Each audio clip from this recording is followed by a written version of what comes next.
Welcome to Strongest Style, a pro wrestling podcast.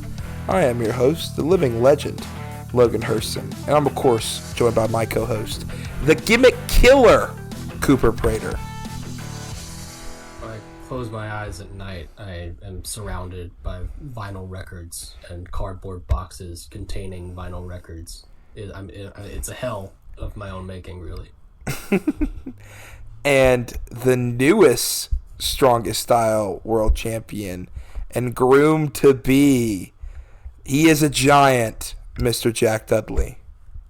I need the belt shipped to me. I'm going to carry it down the aisle.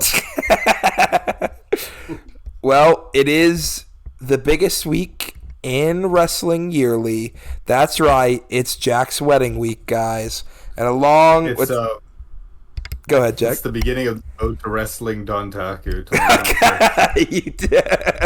The biggest wrestling week. It's been a big month for you. Newman wins the title. You win the championship. And then you get married. Rank those in that order. Dudley. Yeah, rank those in the order of like most importance for me, Jack. Okay. Okay, so at third is the Road to Wrestling Dontaku. And then a close second is the Newman Championship. And then the wedding, I think, at the top. But the wedding hasn't happened yet. Who knows how I'll be feeling on the actual day. But, like, secret number one is you winning the title, right? Yeah. Oh, no, I totally forgot. That is... I am so...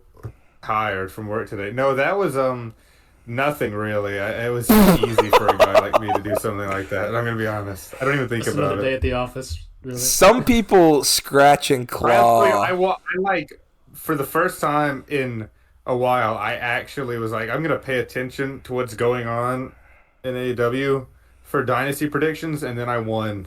So, if I actually started watching weekly again, I think it'd be over for everybody. I literally beat you in New Japan last week.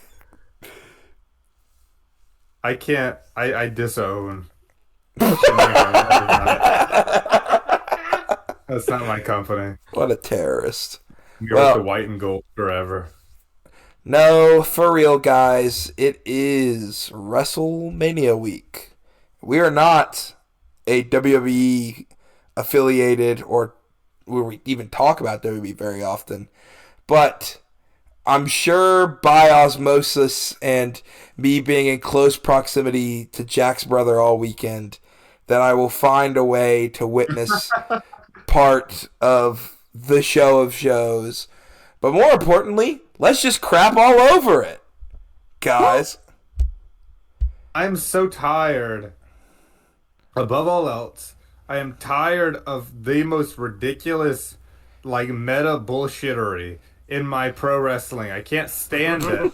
I can't stand that it's main eventing WrestleMania on both fronts this year with the Punk Reigns nonsense, and especially the Rhodes Orton build. It's just, it completely does not appeal to me. Like, they had Cody go on air, I think...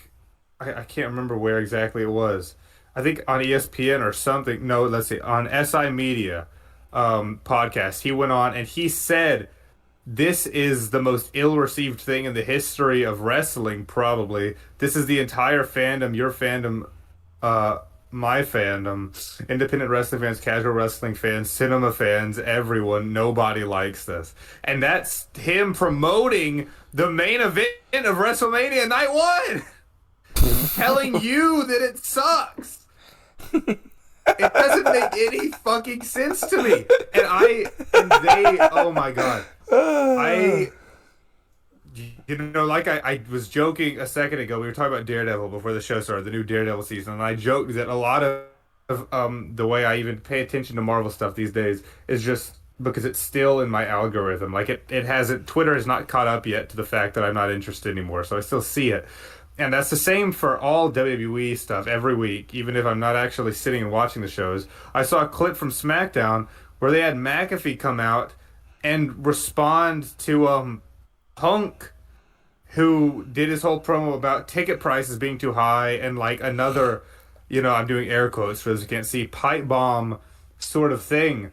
And then they had McAfee go out there and announce a sale for tickets as like the main event heel of the show. He was the one who went out there and said, "We're putting tickets on like 25% off until next Monday." It's all completely disjointed. It doesn't make any sense. There's no heat to anything.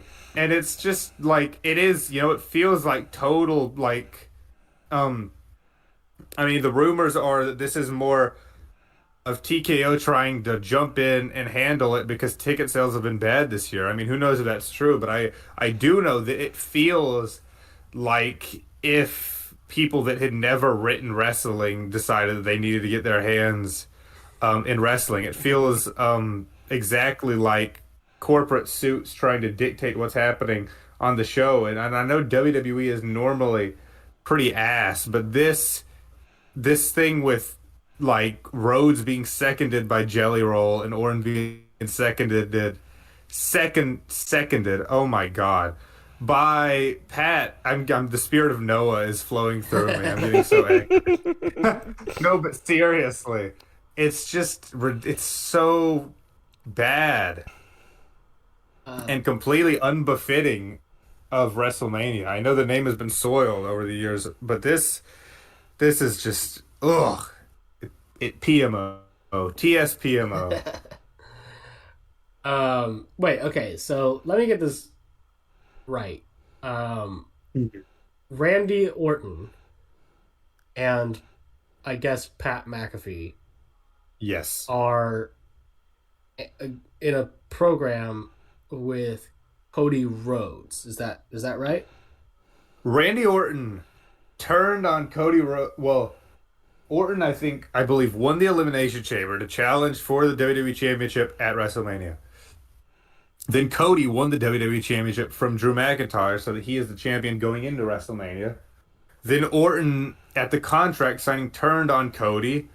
And then it was revealed that he turned on Cody because he struck up a close relationship with Pat McAfee, who got in his ear about how much better wrestling was in the Attitude Era and Ruthless Aggression era, and won Orton over. And now their gimmick is basically that, like, an anti, like, indie wrestling influence, like new AG pro wrestling, which feels like it's 10 years too late. Sure. Yeah. Just so how did yeah. CM Punk get into this? Because CM isn't Punk facing Roman? Yes, but Punk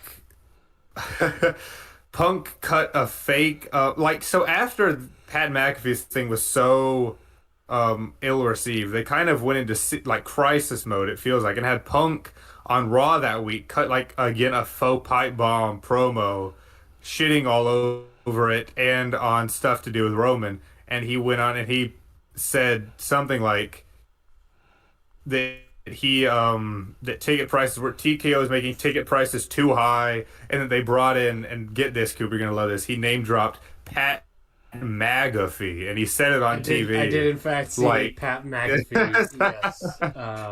Oh Lord. Yeah. So yeah, then Punk just sort of threw shade at him on a random Monday. And again, like I said, it just feels entirely that's not at all, and will not be. No, he is still in the feud with Roman. Okay, cool. Yeah, I just wanted to clear that up for you. No, it's all really bad. I don't know anything else is really happening, but I know that I don't like that.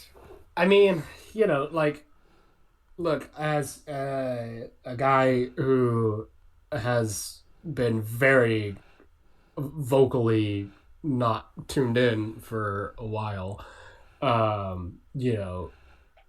hate to say I told you also, but like, I think it's becoming increasingly evident that the the boom period, well and truly, I think, is done. Oh yeah, yeah. And it is purely, I think, caused by the chasing of an audience ultimately that doesn't fucking like pro wrestling. like, you know, like no, like No, I agree. Yeah. I mean, you talk to any WWE like an adamant WWE fan from like the past, 2-3 years, and for one, they're just the dumbest people alive. Like just slack jawed yokels can barely put a sentence together. Truly, the fact that they're allowed to operate a motor vehicle is concerning, let alone have a substantive opinion about media or art or God forbid my beloved professional wrestling. And I mean, like, but they're more so than that. They seem to have an actively antagonistic relationship with the medium of professional wrestling. Like truly do not want it. They see this product as, purely an avenue. I mean, to borrow a phrase for hype moments and aura. And wrestling is really good at providing those, but it has to be in service of something. It's, because otherwise it's all potential energy with nowhere to go. You need to let it out. You need to show what the hype and the aura is for, and that is a professional wrestling match. And so yeah, you can load up your biggest show of the year with, I don't know, like streamers and NFT criminals and whatever the fuck else Jelly Roll is, but you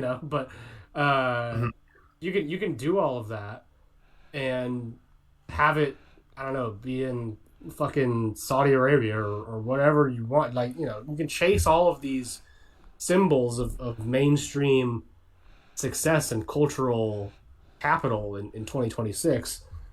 But like ultimately wrestling is for fucking nerds, like is the long and short of it. And just the idea of a mainstream wrestling product is so like just self-contradictory, and I'm not necessarily, surprised that WWE has been chasing that model of success for so long, because their ownership is the worst of this kind of hyper capitalist grind set kind of mentality that has been cultivated online over the past couple of years. But even before that, like Vince also had these kinds of delusions of grandeur and of being a real like cultural touchstone, which like you could argue that like he kind of lucked into for maybe a couple years in the 90s, but like that's it, at the end of the day. Even then, even the Attitude Era, I think it was unless you were in high school or lower at the time, the prime Attitude Era was seen culturally, I think, as very much kind of America's sideshow, more than anything else. Like, and yeah, like they deluded themselves once again. This new regime of thinking that they're on the same level as as culture, as of film, TV, whatever. Like, we're on Netflix now. Look it up. There's fucking Joe Stranger Things over here. Like, dude. Bro, nobody gives a fuck. Like, we'll keep you on in the background while, I don't know, some like 12-year-old overdoses on galaxy gas or whatever the fuck. Like, you know, who cares? Who cares about Who cares about Right. wrestling now? Like, Oh my god, you know, so I'm trying not to sound, you know, the most like a old man yelling at a cloud or whatever, but I don't think I am. I think you know, the kind of point of view that I have on wrestling, I think is one that among wrestling fans is, you know, fairly predominant, which is I like it because it isn't mainstream. I like it because it's a little fucking, you know, bit socially degenerate. Like, you know, and like, I think the squeakier clean that it tries to get, ultimately the less interesting it will become for everybody, and you know, you find yourself in a position as a booker where you're grasping for these straws of attention, and so you'll put a Pat McAfee out there to, I don't know, say that the product is shit, or you'll put I don't know, fucking Vince Russo out there to talk about how Hulk Hogan's a piece of shit. And, you know, like it's people have made those comparisons before, and you know, they make them because it's pretty much the same fucking scenario. But yeah, and that's not even to say the least too about you know, CM Punk and his whole place in this. But I'm surprised Cooper doesn't fucking like WWE. What else is new? it's just I mean, I'm becoming more disillusioned by the day. It feels like WWE is really morphing into the worst version of itself it has ever been. It's like you said, like it's always kind of had these things about it, but like here's what I'll say: WWE for many years was super weird. Like, and I'm not trying to, like, you know, you don't have to hand it to ISIS. You know, I'm not trying to. Yeah, I'm not trying to say like, hey, McMahon had something, but like his brand of WWE like dog shit was so much weirder and frankly more interesting. Well, because it was all filtered through his like incredibly fucking weird vision. Fucked up head. Yeah. Now he was like the ultimate like filth auteur. Like I know, yeah, kinda. It's I mean, it was real like interesting trash TV. I mean, and now it's just like pro wrestling run by a committee, you know, and that's no fun. And it even sometimes is baffling, like shit like this. The meta stuff especially really drives me nuts. I hate how WWE has decided that the only way to be taken seriously is to to admit to everyone, hey, we know wrestling isn't real. That's, I think, the worst way to go about it. But I think it's also, it's a total cop out from trying to be actual, you know, genuine and get people invested in your shit. But whatever. It's Logan, do you have any shade to throw? I don't know, man. It's bad. Like, what do you want me to say? Like, I mean, Punk and Roman is whatever. I heard Big Rome couldn't crack into Hollywood, so he's probably going to win the title. It's what the reports are saying. I don't know. It's just all bollocks, man. Like, look, Cody Rhodes made a deal with the devil to finally get what he wanted, and this is his ramifications. He has to have Jelly Roll at his side at the main event of WrestleMania with Pat McAfee looking over at him, being like, I'm gonna kick you in the dick. This is the sins. This is a ramification for his sins. You know what I'm saying? Like, I don't know. I think wrestling sucks right now. I don't know. Like, I just think as a whole, the world sucks. I don't know. There's good and bad. I just, like, it's like people are like, I can't believe it's this bad. I'm like, it's been treading this way for ever since Triple H has taken over. That's not saying Vince is better. That's just saying, like, once TKO bought the company, it's like we are in sellout mode. You know, it's like, I don't know what. I just think people are finally waking up to it, which is nice. I mean, right now, Wrestle Kingdom is outselling any day of WrestleMania right now It's by like big. 5,000 tickets. Yeah. That's the best. That's the best. That's like silver lining of all this shit is that the Tanahashi retirement is going to end up being the biggest stadium show of the year unless they get more in Wembley. So that's beautiful. You love to hear it. New Japan, like I've been saying all this time, is back. It's on top. It is completely dominating the world of professional wrestling right now with Newman as the champion. It could not be better. We move on to a bright, brave new world. Shut up. My thing is, no, not a brave. I just can't. I can't take it anymore. My thing is like WWE fans nowadays are like they aren't even. I feel like wrestling fans. They just like reality TV slop. Like it's like. There's not even like any nuance. They're not looking for like an art form, which is fine. But it's like, this is what you get, when they realize they can just belittle and belittle. Like every once in a while they'll do something cool, but it's not intentional. Like when Stephanie Vauquer just gave Liv Morgan a concussion the week before WrestleMania, I was like, that's pretty cool. You should do more of that. But like, and then now you're telling me she made a music video, but it's not a diss track, but it's hyping up WrestleMania. And I don't know how any of those things correlate to me, Jack. Like the words you were telling me is just... I did more research. No, I did more research, and it is her new entrance theme. But it still was released. Oh. It's sung by her. It's like Sean style, but it's still like a pop star music video with Liv as the singer, and they did release it like as a real song. I can't believe that they would, move on from "Watch Me."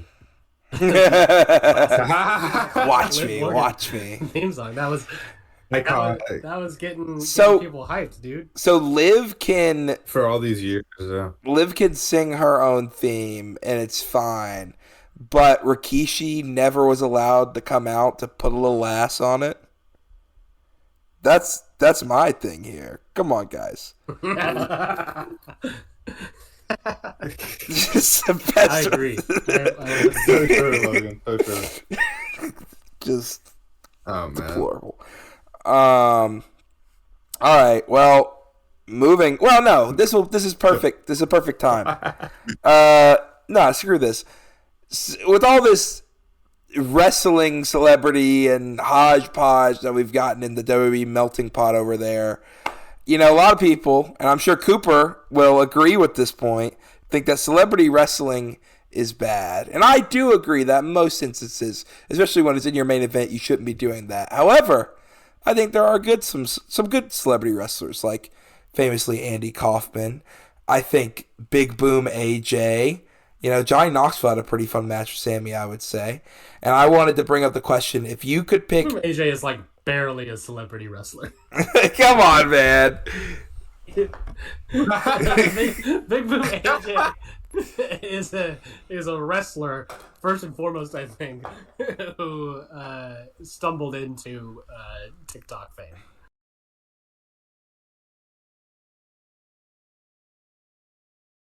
Speaking of celebrities, guys, I know we all hate celebrities. By all of us, I mean Cooper, and think they should all just die for their sins. And celebrities are perverts. And I understand. who will die as a slow and painful death in a just world. I understand. Probably true. I understand that. But also, like, there's good celebrity wrestlers. There's a couple that have been fun. Say who your favorite, Cooper. If you had to pick one. I mean, I guess Akabono? I don't know. It's true. It's true. Well, if my point is, what? No. Could you pick? I mean, does Bob count? Bob Sapp? Does he count as a celebrity wrestler? 100%. Yes. Yeah, that's the best celebrity wrestler to ever do it, most likely. Ken Shamrock. He rocked. I don't know. Like, okay, well, I feel like we're there's a distinction between athletes that transition. Yeah. Okay. I was picking. That's why I said because Bob was like a weird, like, mix of MMA and pro wrestler and entertainer like all at once. But I think yeah, just guys like Angle or Ken. I don't know if that counts. Yeah, because are we gonna say that Matt Riddle's a celebrity wrestler? Because Yeah, that's fair. Like, you know. What about Dan the Man Severn though? The Beast. No, absolutely not. Okay. Well, because he was he was in UFC before anybody gave a shit about it. That's true. Yeah, that's true. Yeah, I think my answer is Rodman. That's probably the best use of a celebrity. Oh yes, that I can think of. That was good. Yeah. Well, anyway, my point is, if you had to in current wrestling, you get to pick any celebrity of your choosing, or multiple if you want. And they can wrestle a singles or a tag match against any current wrestler. Who do you pick and why? I'll lead us off because I started thinking about this. Mainly because I've been watching a TV show and a movie and a web series and a lot of things. I think it'd be very funny to watch Nirvana the band wrestle Sami Zayn and Kevin Owens in the most Canadian match of all time. And like, you can't tell me that would not be entertaining. I'm like a similar vein to the Jackass match. Mainly, I think Matt Johnson is swole enough, and he would legitimately let them beat the crap out of him, and I think it'd be funny. But if you had to pick, I know I'm putting you guys on the spot, but I'm curious on what your answer would be. I've always been interested to see what The Rock could do if he ever entered the pro. that Dwayne Johnson. That Dwayne Johnson guy. Seriously though, I have no. Sorry, what were you going to say, Logan? Put him and Big Vin in a match together. They'll settle it in a ring. Oh my god. Seriously though, I don't know. I struggle with I only watch wrestling. Who are celebrities? Somebody tell me celebrities. Kyle MacLachlan. There you go. There's your one. That's true. Kyle MacLachlan would fuck up some DDT show. That'd be true. Awesome. Again, you can send them to any, so they don't have to be like. It's not like we're like trying to do you can do a Stephen Amell situation, but like, who actually wants to see celebrity be good at wrestling? Not me, personally. Unless they're like stupidly ripped. And even then, like, I don't even think Amell. Like, if I want to see Charlie Cox do a little like jumping around, that'd be fine. But, anybody else, I'm like, Cooper, do you have an answer? I've got an idea. Yeah. So, being, a record store employee for the better part of 5 years now, I am very familiar with the indie rock scene, and an act that has really popped the hell off from there, that's been in the news quite a bit lately, is one Brooklyn, New York's very own Geese. I knew it. And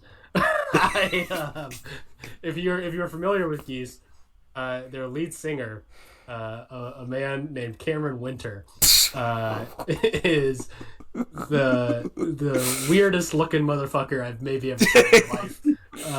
He's a big tall string bean. I'm sure he's maybe got some muscle on him, but if it is, it's probably like just like skinny kid muscle and not like actual developed muscle.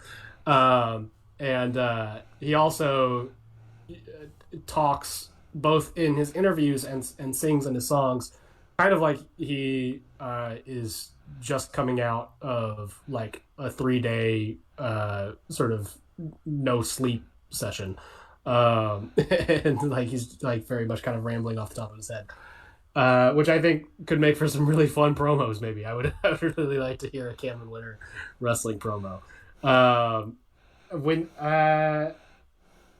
Who would he have a good match against though? Is the thing.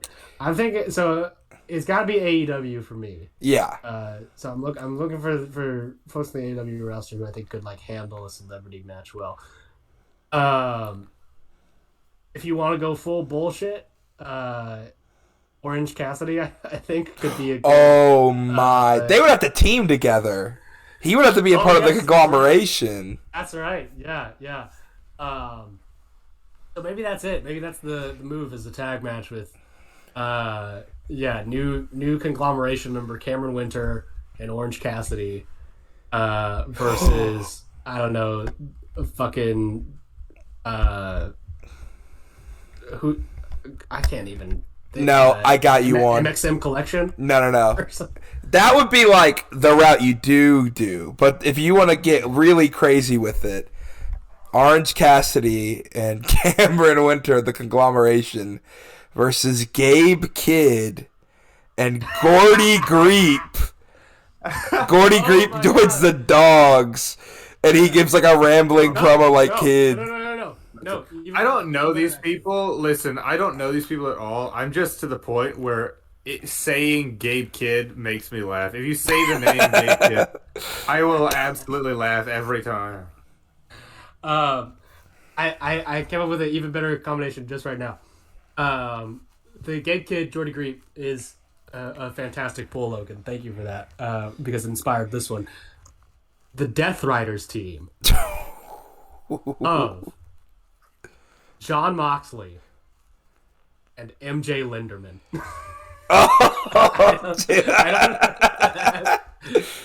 To be fair, MJ is like the most conglomeration artist I've ever heard, bro. That would be kind of awesome, though. That would be. Mox is gonna like slap him into shape, but he's gonna be like, you gotta focus. We'll turn you into a killing machine to take out your one true nemesis. He's gonna kick Cameron Winter in the face, Josh Homme style, brother. Yeah. Insane. Jack has no answer. Jack.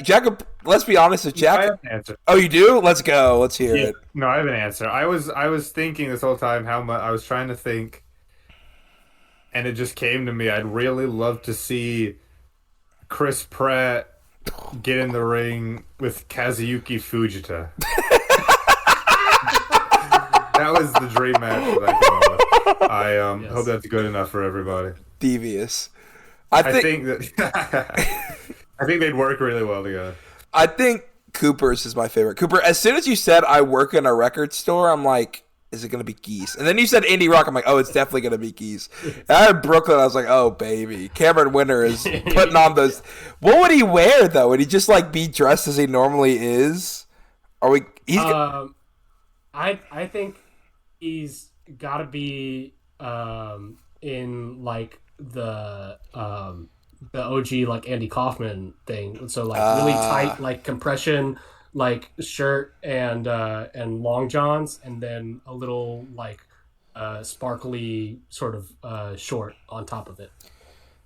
Cameron Winter promo is, like, this devious, man. Cameron Winter Gordy Greep promo off might save this company. Yeah, that's what we need is more stream of consciousness promos. You can tell that we all are super nerds in our hobbies by all of our answers here, except for Jack's. Jack just saw the Super Mario Galaxy movie, and so that's the one.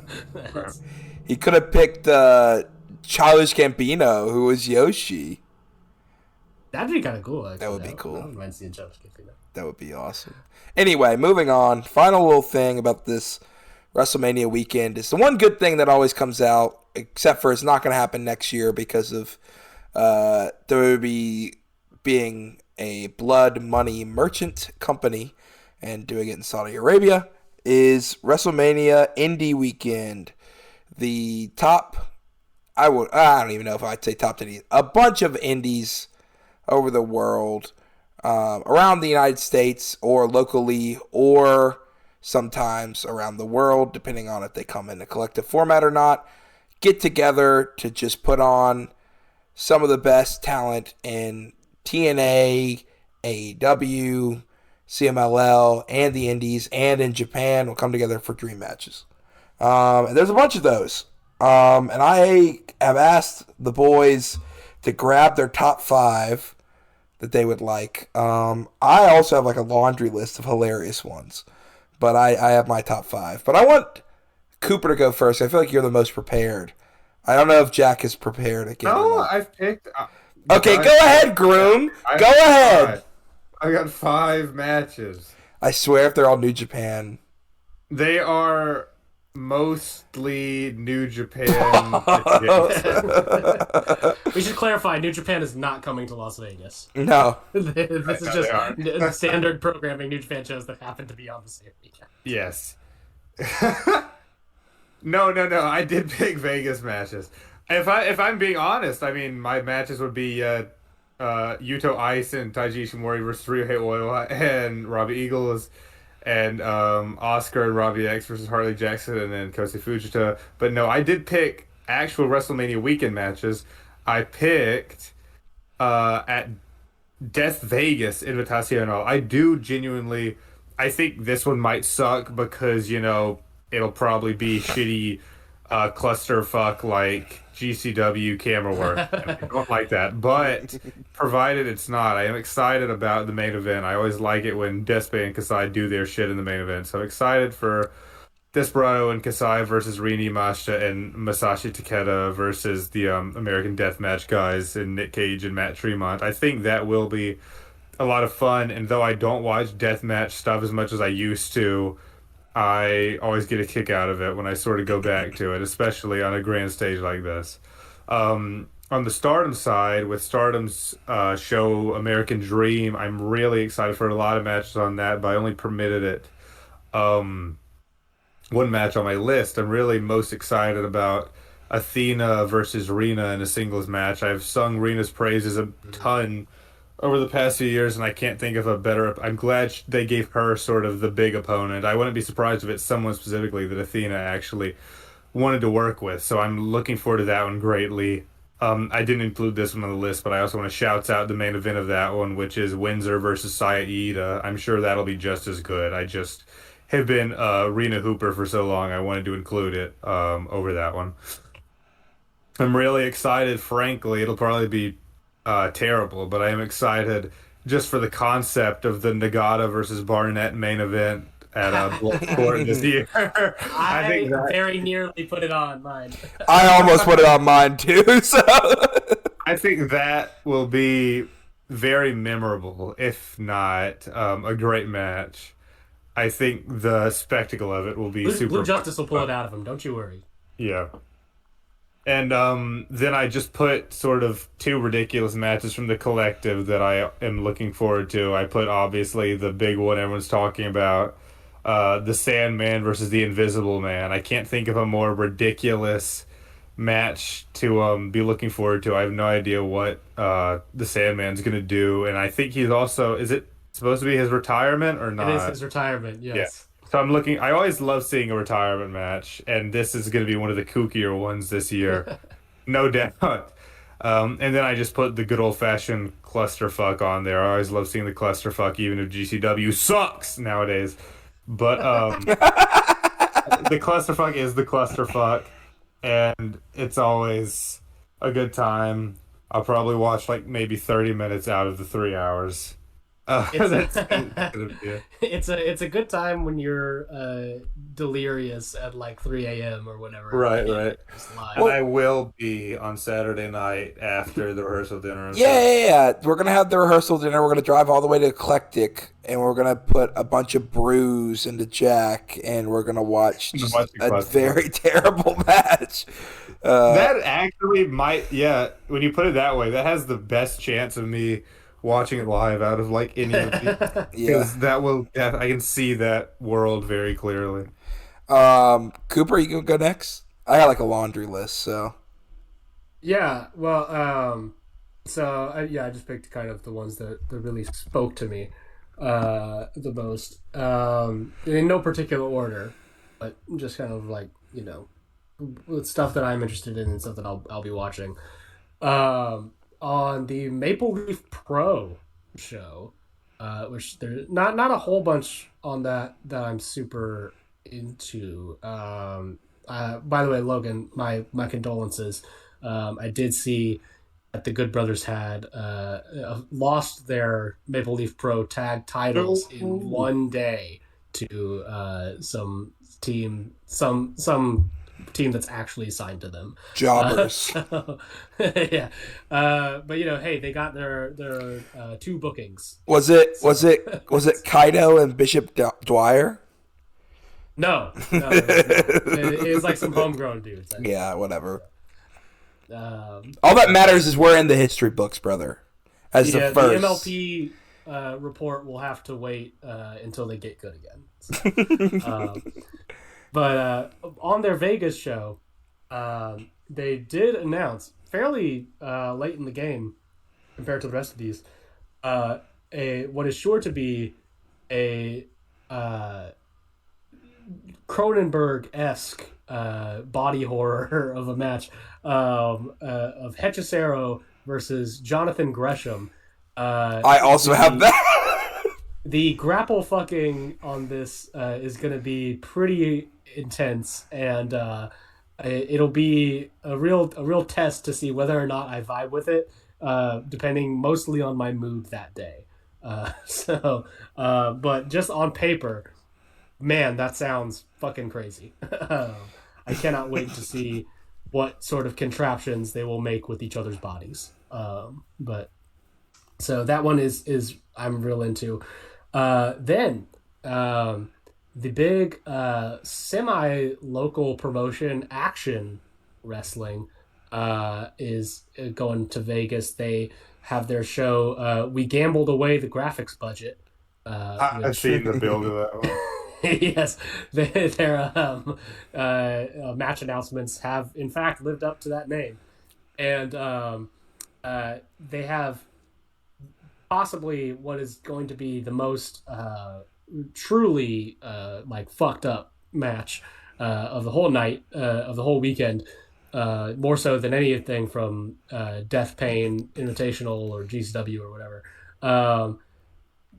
They are taking fresh out of unretirement Carl Greco-Malenko, who fans of the podcast will know I thought had a great match with Matt Mako in his unretirement.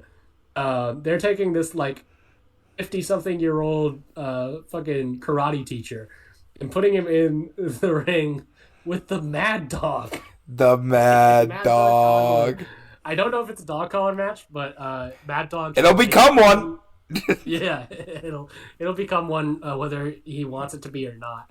And Carl Malenko, buddy, I hope you liked your unretirement while it lasted, because you're gonna live your truth, buddy. I'll tell you that right now. So that one is gonna be super hype for me. Then because I love and respect women.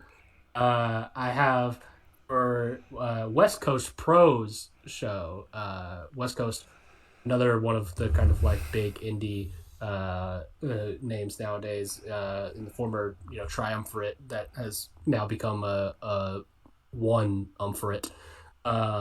They announced an absolutely incredible sounding match. Favorite of the podcast, newly announced free agent Danny Luna, going up against the new semi-ace, maybe, but definitely super rookie of Marvelous, Semka Akatsuki. This is gonna absolutely rule. I love Big Senka in all of the stuff that I've seen from her. Obviously, she had that incredible breakout with Aja Kong last year in Vegas, and they are doing a rematch for that, which I am also excited for. It did not quite make my list just because I have quite literally seen the match before, but definitely going to be good regardless. And Danny Luna is the perfect kind of opponent for her. She's a great. It's going to be kind of like power versus power on this one, which I'm super into. Speaking of power versus power, one of the very few matches on the March Hitchcock Memorial Show that did not get pulled as we were discussing them on the air last week. Masato Tanaka versus Mark Davis.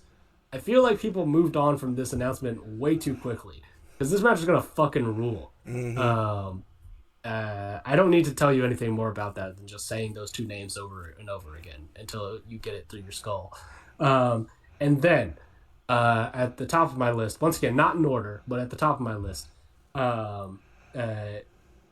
thank goodness, boys, that the one and only good professional wrestling promotion in the world, Consejo Mundial de Lucha Libre, is blessing us with their presence in Las Vegas this weekend. Now, I will say they did kind of fuck up the card a little bit at the last minute because much as I love them, they cannot rid themselves of racist white women.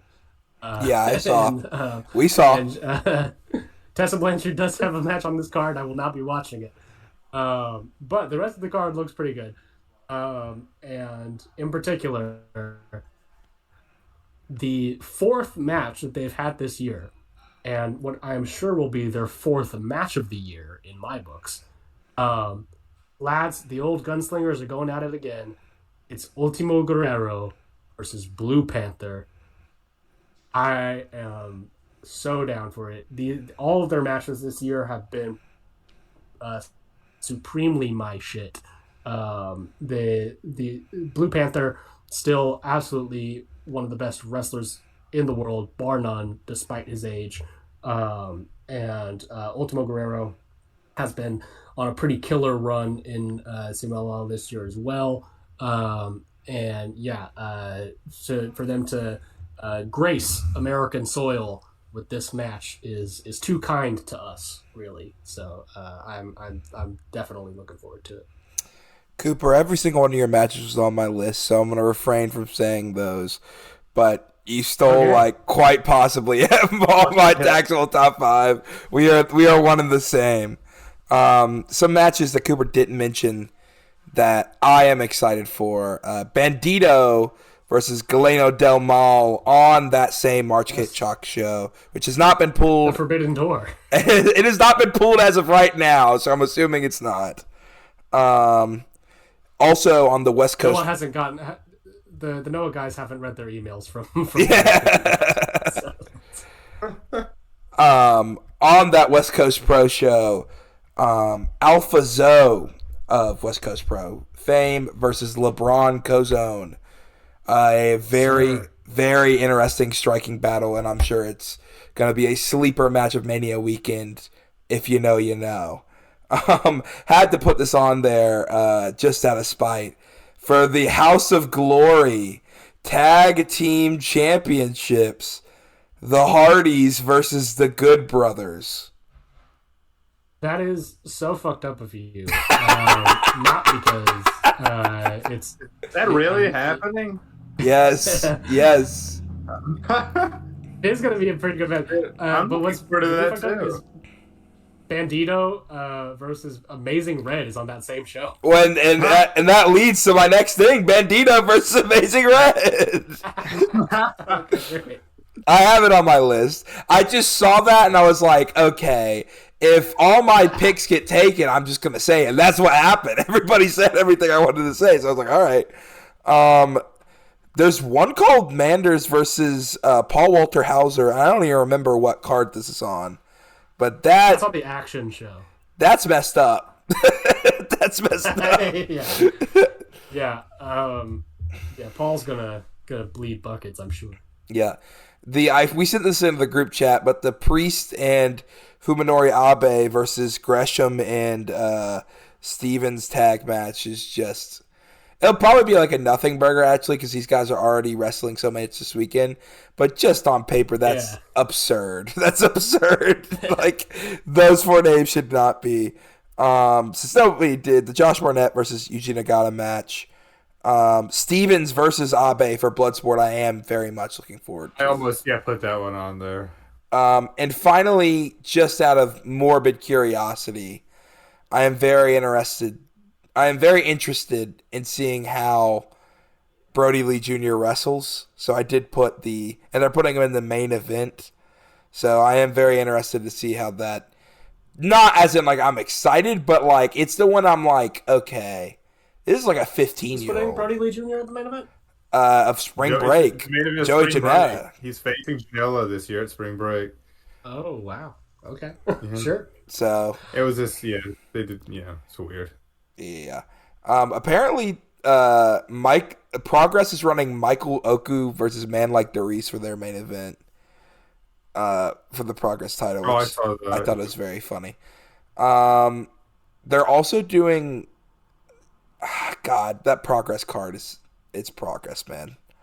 That's what it is. Yeah. Like I looked at it, I was like, 2026 Progress. Yeah.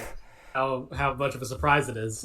It is funny, like their Mania card's like the one time I tune in because like it's like whatever I have Triller a lot of times at the time, but it's like gosh, remember when this used to mean something to me? Is Gene Money on the card? I don't think so. Any spot for Gene Money on the plane to Vegas? Sorry, Mr. Money, we did not have money for you to get on the plane. Let's see. Let me see if I can find this card again to show you what 2026 Progress. Also, I put Starboy. I don't even remember. Starboy Charlie's wrestling Adam Priest. It's not his name. That's not his name. It is what they build him as on that show. They didn't check the email either. Oh. Yep. Chaz Hall. Shut up, bro. Starboy Hall. Starboy. Starboy Hall. Where is this? Gosh, there's so many. There's so much just like BS wrestling this weekend. Like there's like 5 Killer Cross shows. I saw that when I was going through. Why is he doing a whole set of like shows? Killer Cross produce. I'm so confused. That's insane. Yeah, I don't know who is possibly in the market for that, but I mean, good for him, I guess. Apparently, at the Sabu Memorial Show, Brian Cage is wrestling Jack Cartwheel. Did you see that? That's great. That's so good. That's so. Why is the indie scene so stagnant? Yeah. Oh, I mean, hearing about the same guys for years. Normally, it's a quicker turnaround. We also didn't get to say this. I don't think we brought up in news, and I just remembered it when we started the show.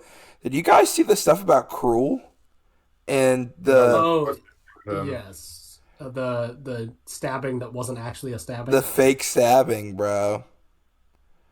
Come on. Man. Yeah, I mean that stuff like very clearly just like those wrestlers wanted to beat the shit out of that fan, which like I don't know that they could just do. Like they don't have to come up with this excuse. Like wrestlers beating the shit out of fans has always been like a thing. I don't know why they were so like scared of the consequences of it this time around that they had to concoct this whole bullshit story and as a result ban wrestling from that venue for 20 years. Yeah, right. So, yeah. That does suck. That's like a very famous wrestling venue too. That's just it's like the place in Chicago for indie shows. Gone. Okay. This is your 2025 Progress Wrestling card in Las Vegas at 11 a.m. at the Horseshoe, probably with the GCW Collective. Man Like Darius versus Michael Oku. Paul Walter Hauser versus Big Damo for the Proteus Championship. Are you serious? I'm not lying. Oh my God. Subculture, the team of Flash Morgan Webster and Mark Andrews versus Kuro and LJ Cleary. I don't even know who Kuro is. Emerson Jane versus Lena Cross versus Renee Michelle versus Mercedes Martinez. Apparently they're doing the Super Strong 16, like some first round matches in Vegas this year for some reason, which like the whole point of that tournament was to be in one weekend. So doesn't that, They're trying to steal the G1's thunder. Ethan Allen versus Leo Rush, and then Riho versus Vert Vixen, and then Simon Miller versus Danny Jones. Apparently, also scheduled to appear, D'Lo Brown. Wait, Danny Jones. I don't know. Is this not an old fucking World of Sport guy? It might be. Am well I be. thinking of the same fucking British? No, you're No, wrong. no, it's some Oh newer no. wrestler. Okay, yeah, he's just This some is guy. just some guy. Yeah. Okay. Yeah. Who was I thinking about? I was thinking about God, there is I don't know, bro. a World of Sport. Marty Jones. That's what I was thinking of. Hey, Yeah. But that would have been really fucked up if they put some like 80-year-old in there with Simon Miller, which I wouldn't blame Current Progress to do. But Apparently, this guy's also wrestling on the action show, so he must be somewhat good. Because he's wrestling that Tim Bosby guy, who's supposedly that's good. not necessarily true. You don't necessarily have to be good To be on an action show. On action. They're not bad. They're not they're in Rome, Georgia, Logan. Yeah, the best place on earth, the most magical place on earth, some would say. Anyway, moving on. New Japan time for the groom. Jack, take it away. Oh, well, last week we sort of put it on hold, did not want to talk about what's actually going down in the next pay-per-view cycle on the road to Wrestling Dontaku. Wrestling Dontaku is always an interesting tour. I think we talk about this every year. I mean, for the last 2 years that we've gone through it. But it's always like the most drawn out. It's the biggest victim of New Japan splitting like their big matches across a variety of shows. So, I mean, there is a great card in here, but it's a great card split across 4 shows. Wrestling Dontaku, nights 1 and 2, and then also Hizen no Kuni and Wrestling Red Zone in Hiroshima. So it's kind of odd. It's got a bunch of like semi-big shows instead of one main one. This Sunday we've got Korakuen Hall lined up, which has a fun little main event or a fun little sort of double main event of Robbie X and Oscar versus Kosei Fujita and Hartley Jackson, and then Taiji Ishimori and Yuto Ice versus Robbie Eagles and Riehei Oiwa. Obviously, what's happening is that, Robbie X and Taiji Ishimori are going to defend against Eagles and Fujita on this tour. Like I said, with the tag team stuff, they've been going hard with doing the same challengers over and over again, which can be frustrating, but it isn't in this to me because, I mean, if the matches are good, they're good. It's how I feel about the Knockout Brothers, too. Something exciting happening in the main event of the next show, the next Corrigan show on April 20th. I don't think we talked about this when it happened because we were so focused on the angles surrounding United Empire. But after the Knockout Brothers match, something else interesting happened. The KOB sort of took to the mic after their match and said that it was finally time. They had, defended against other teams long enough, and they were ready to themselves call out Bishamon. Obviously, the previous top tag team in the division who had taken a little bit of a break for Goto to have his big singles run.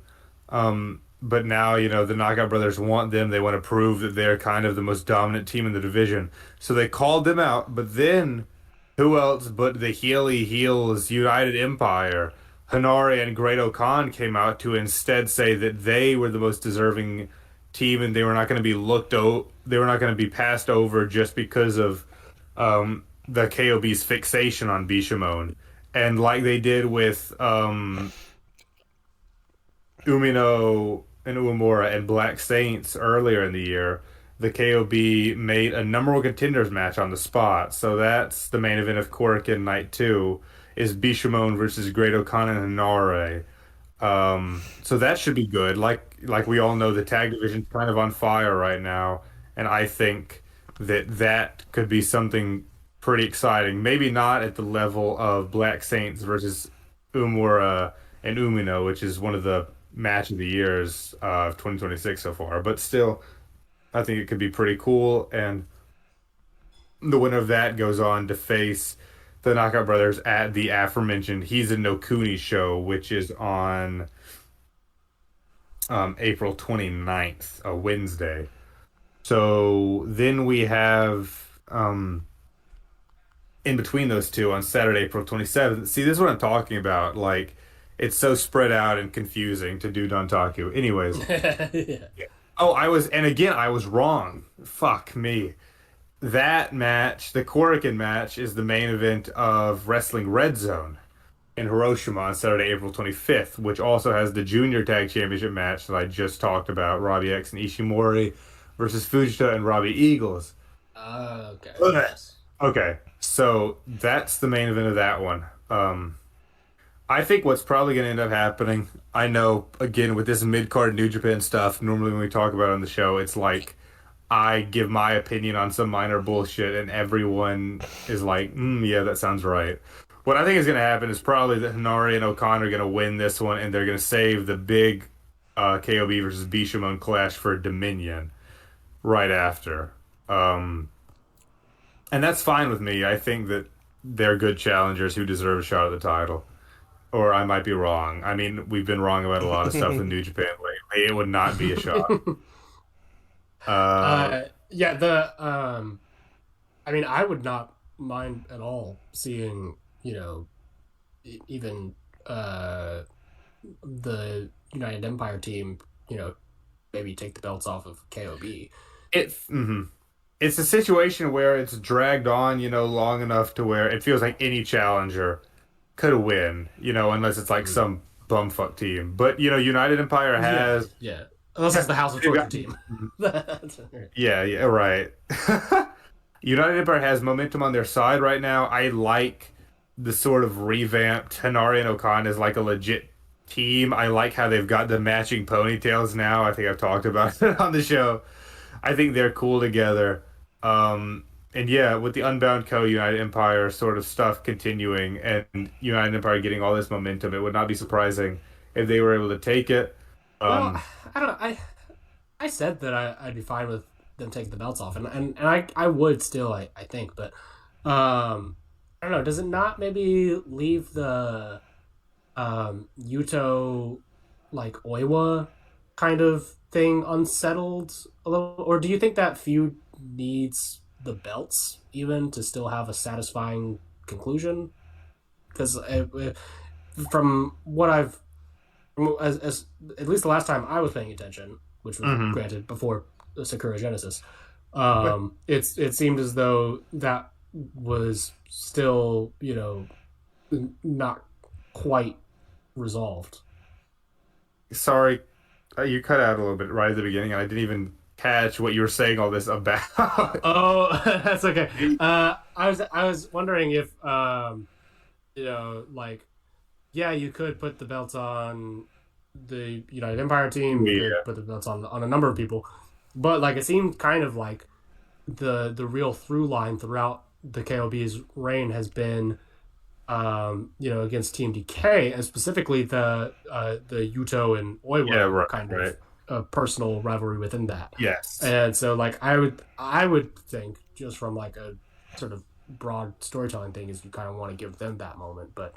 I think I don't know if that's necessarily a thing to where you have to build them up to be the ones to finally beat them in this reign. I think that Yuto doesn't need the belts. Yeah, right. Like you said, I think Ice and Oiwa's feud will be something that persists for like ever, for probably their entire careers. I mean, they're generational rivals from the same dojo class. It's kind of written in the stars like so many New Japan feuds are. I think the KOB, for what it's worth, they're gonna win.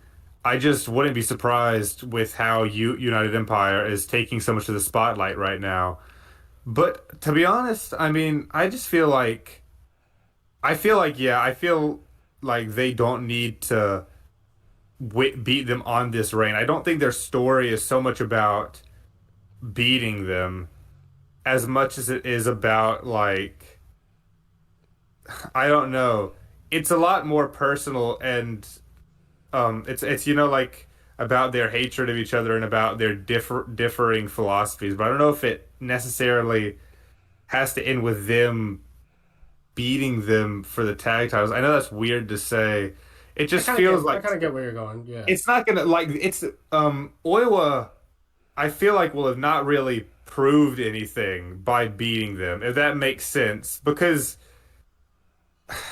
I don't know, it wouldn't be like a one up on them because it feels like I think a singles. I guess I'm saying I think their feud is more about a singles match, and like the Oiwa I stuff is almost secondary, a secondary story to the KOB's dominance of the tag team division. I know that's weird, but I feel like they are sort of separate things. Like you have the Ice and Oiwa feud, and then you have like the brothers, can't be stopped sort of thing. I don't know.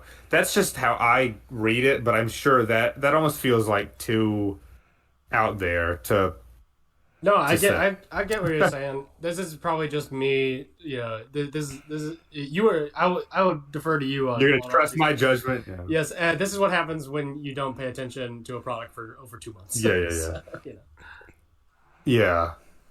And honestly, this is another thing. Like, I kind of feel like the KOB put it into them for a little while with this last match. I mean, they fought just like they did with Umino and Uemura. It was kind of like, hey, this is their feud, and they're kind of out of it for a little while. They've challenged twice and also faced them in World Tag League. So like in a high profile match in Tag League. So it kind of feels like I don't know. Put that one to rest for a little while. But sure. Yeah. I don't think the Holy Seaman Army is going to win this one, for what it's worth. I'm just saying, it could happen. At He's in no Kuni, the main event actually is. I totally forgot about this one. They've got Tiger Mask in what will likely be his last career challenge of the junior heavyweight championship against Doki. I don't think I talked. I know, isn't that fun? This slogan, very, very interesting. This sounds old fuck pro.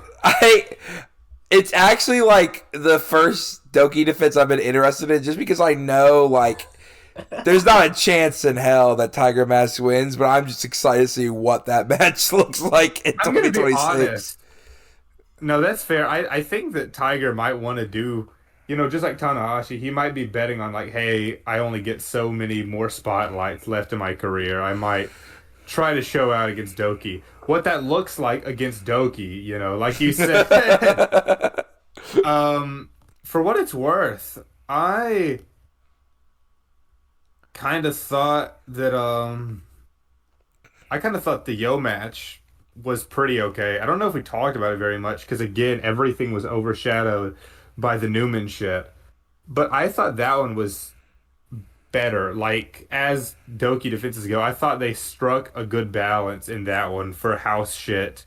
And it works that Yo is also kind of a comedy character these days. So if you're interested, I mean, go back and rewatch that one. It was kind of better than you'd expect. Then we've got, the actual big shows. Wrestling Dontaku Night 1 and 2, May 3rd and May 4th. On the first show, the big matches we've got is the big blow-off everyone's been waiting to see. Aaron Wolf versus Don Fale in the grudge match of, the century. Wow! Yeah, baby! Yeah, right. Forget about it. I'm going to be so real with you. If this doesn't go how I want it to go, I'm gonna take you both out. You just or mean however. that's actually the day I leave for my honeymoon, so you gotta come and snipe me out before I get on the flight. He's gonna fly to Puerto Rico to finish the job, Oh, brother. fuck. Oh Lord. Yeah, what do you just mean Wolf winning, or do you mean Wolf squashing him in 5 minutes? I mean, Wolf squashing him in 5 seconds, Yeah. brother. If he gets any offense in, it's over. Yeah, correct. Then we've got I have my finger on the button as we speak. oh man.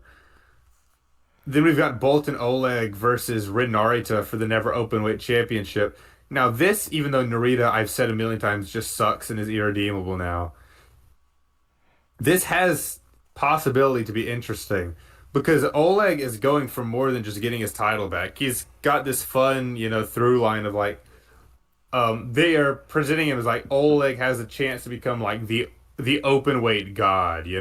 He's good because he has the strong title and he has the 6-man. So if he won this, he'd have all 3 open weight championships in the company, and would have this cute little triple crown. And because of that, I think there's actually a chance that he might be winning. And if he's winning, there's a chance that the big Aaron Wolf match for Dominion is Wolf versus Oleg. That would be the natural thing. And that would be the way to win, Cooper back to my side. 100%. Bullshittery. Yes, sir. But Narita also has probably a higher chance of defending successfully, and then they just run their match back at Dominion like we all expected from the beginning. Either way, I'm just talking about like interesting possibilities in the future. But in the here and now, I do not think this match will be good. I think it will be bad, despite Oleg trying his hardest. So, I mean, either way it goes, it will not be an enjoyable watch for me. It might be a skip for me. I have been so disappointed in Narita's stuff lately, and I will again be on my fucking honeymoon. So the matches I choose to watch will be like, I'll have to really pick and choose.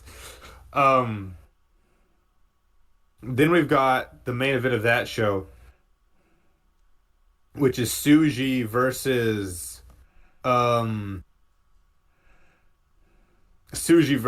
well, it was going to be Gabe Kidd, and then he went and got hurt. I don't know. We've heard he went and got his ass kicked by what? Who even was it? Ishii? No, it was Kyle O'Reilly, brother. Yes, they're returning Kyle O'Reilly.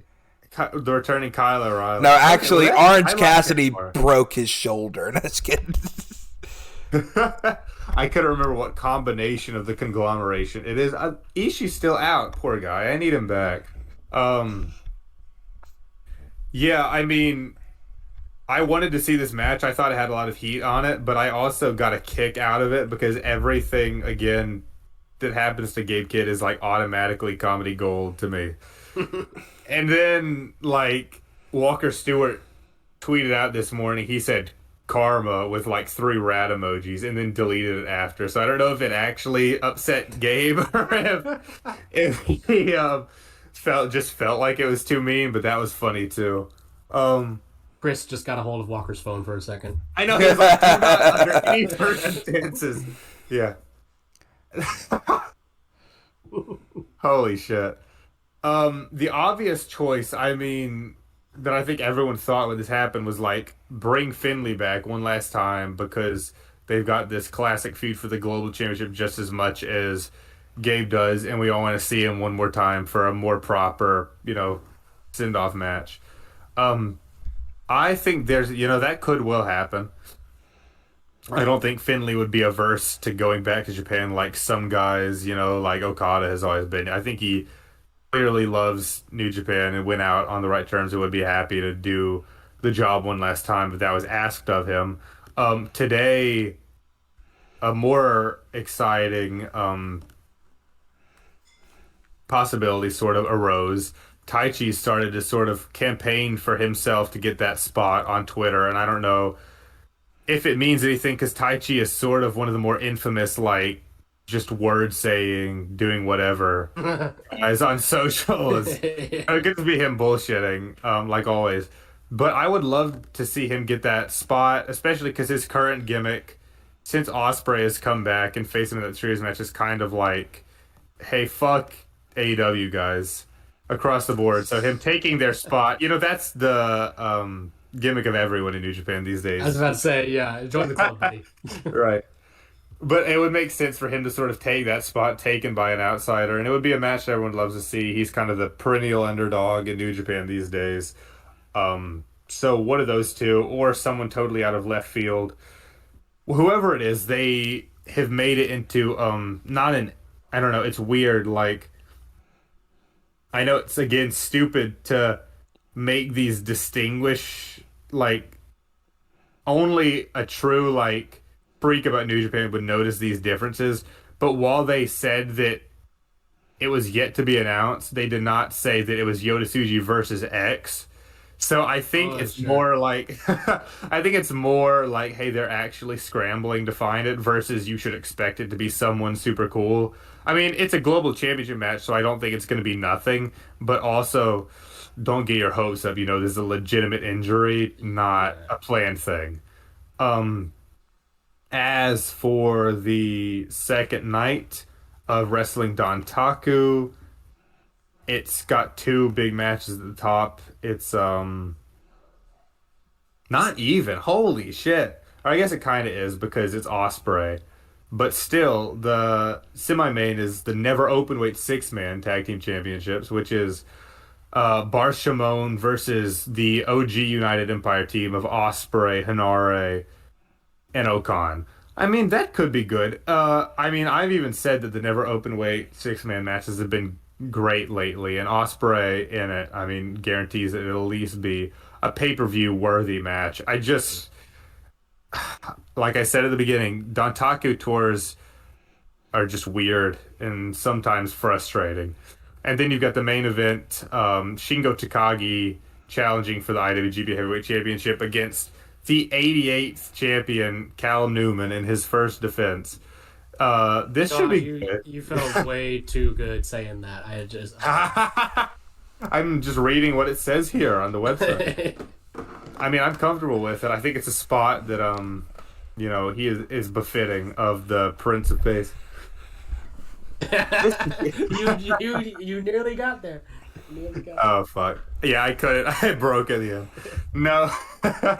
Eventually, we'll look back on this and we'll agree that this was always wrong, right? That's what they said. I think we're already there. You just have to find it in your heart, brother.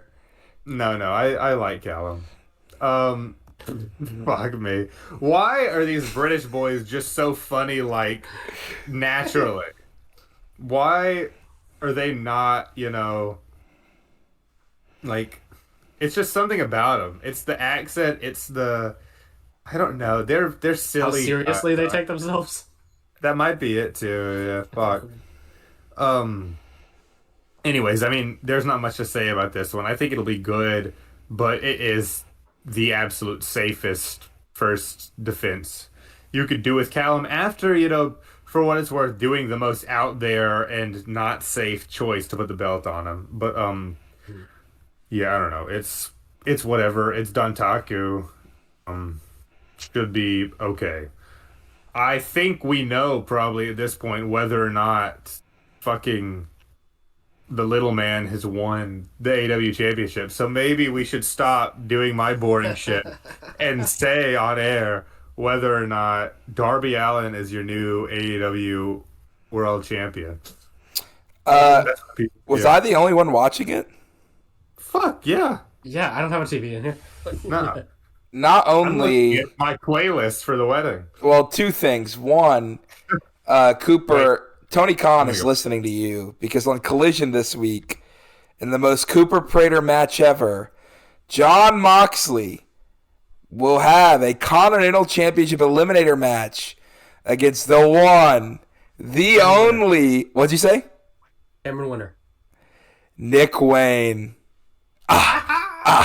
I'm Nick Wayne. And I'm pretty sure Mox said, I don't know who you are. And he said, remember, it's continental rules, so leave your mommy at home. I got to wait till Jack gets back to let you know the news of the Darby thing, because I watched it, and it is insane. So I feel like some bullshit. So let's just say this. They started the match past 9 o'clock. Yeah, the overruns lately have been fucking insane. Like, first the Kenny Max promo before Dynasty was way over their overrun, and this too, bro. I mean, dude, the whole main event before is nuts. I don't know how they're getting away with it. So to break it down, MJF went radio silent after Dynasty just turned off his phone, was celebrating. Didn't even realize he had a championship match tonight, and that it was Darby wanted it at the start of the show. So MJF comes out, he's like, I'm not doing this. This is bollocks. I haven't been told about this, da-da-da-da. Darby's in ring, he's in the suit. Darby's ready, and he says, I'm not going to wrestle. You're not ready to be world champion, all this stuff. Darby gives a promo where he gets really emotional. He cries and talks about, putting out flyers in Seattle and going to the Buddy Wayne Academy, and that he's ready for this, and if he isn't ready now, he's never going to be type thing. MJF tries to, walk off. Danielson goes, no, you are having the match tonight in the main event, and if you don't have it, you're stripped of the title. And so that's the main event. And right before Darby comes out, who else but to greet him but old Stinger? Sting gives him a pep talk.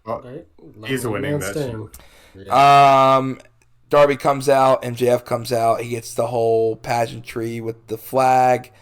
MJF at the start says timeout. He gives the diamond ring to Aubrey like they did in the MJF match. Aubrey goes to put the ring away and goes to give it away. MJF kicks Darby in the dick.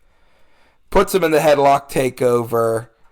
But Darby escapes while Audrey is still turned around, kicks MJF in the dick, hits him with a Scorpion Death Drop, and then hits him in every single four corner with a coffin drop, drags him to every corner, puts him in the headlock takeover, squashes him 1, 2, 3, and is the new world champion. Are you serious? Yes, that is how they booked it. My God. Squashed him, and the crowd went... I couldn't tell. I didn't have sound on because we were recording the podcast, but it looked like they came unglued. I'm about to say, I'm sure it was a crazy... Yeah. I mean, it's in Seattle, too. So, I mean, all the baby faces came out. Brody gave him a hug. The conglomeration was out there.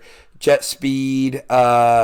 Mystico in full Adidas tracksuit, and Mascara Dorada in a Nike hoodie and a Nike sweatpants matching, swagged out, and they celebrated Darby. Mystico never fitted the fuck up. And then Sting came out and did the pose like this. The Young Bucks were out there too, and everyone was celebrating. And they put up a graphic, and it was very funny because I guess they just did not preload the graphic all the way. So, it was graphic on the Tron, graphic on the sides, but in the middle there was nothing. And all of a sudden it just, spawned in the Darby World Championship thing. They already had pre-made it, but it didn't, load in instantly. So it just, appeared. And Darby is your new world champion. He squashed Max.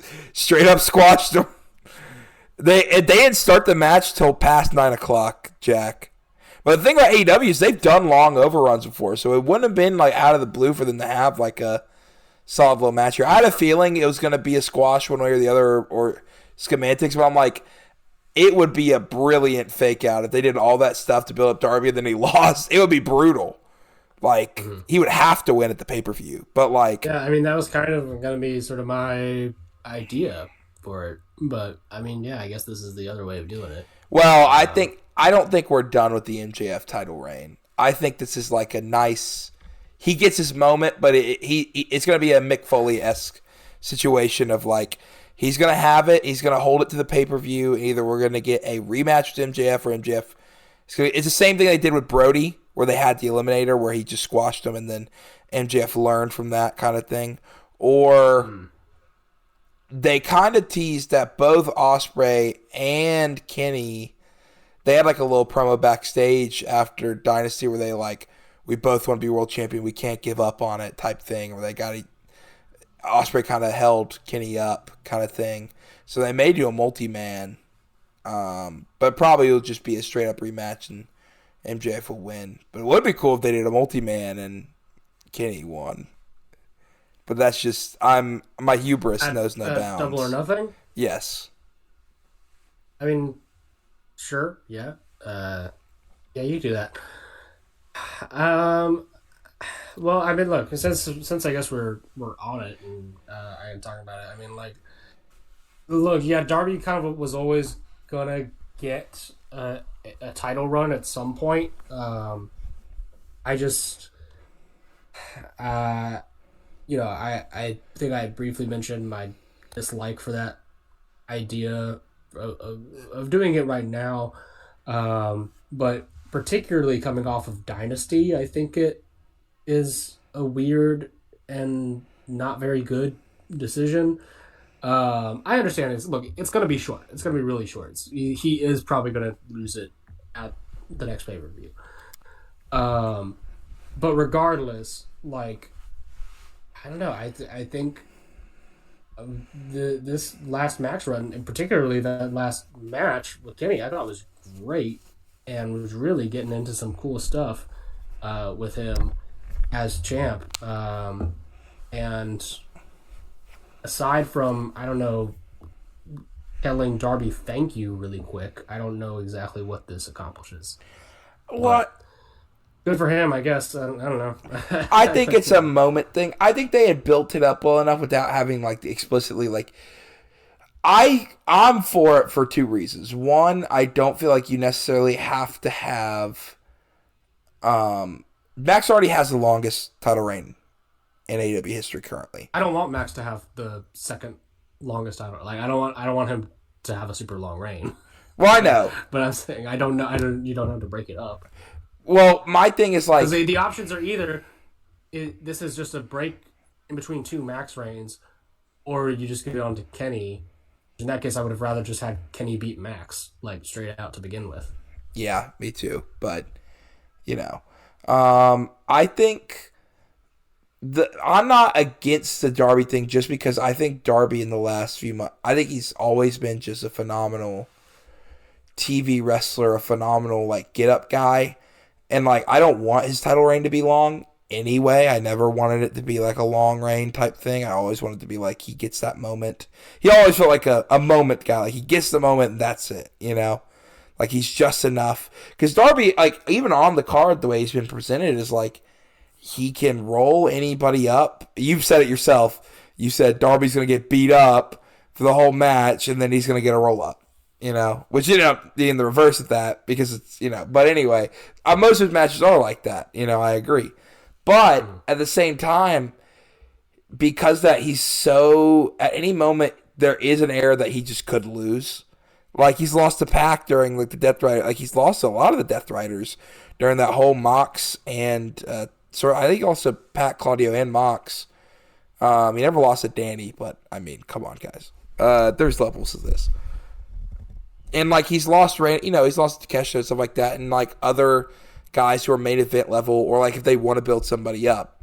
But recently he hasn't been losing. And I think this is a good time to build up that, like, if you're going to do the title reign, it feels better if he's taking it off of Max because of their history. So like I'm fine with it being now, even if it is for a cup of coffee, even if it is to break. I was just saying, I think you kind of glitched out there for a little bit. Oh, okay. Sorry. Well, I have my mic. It will be good. I'm fine for it being now, basically, because I think it's not going to be long, and I'm fine with just getting him in the history book type of thing, and like having, because I don't think, I think just the idea of getting the title shows that like you belong in the main event. You are like a guy that the company sees something in, even if you don't necessarily have that like crazy long babyface run. I think AEW especially has a lot of these runs where it's like, okay, this is your run now. This is your run. This is your run. Where sometimes I just like parody, where it's like, all right, give this title to someone, even if it's for a month. So just the history books say this guy was a world champion. There are certain guys that want to have runs, but Darby's not one of them. I always felt.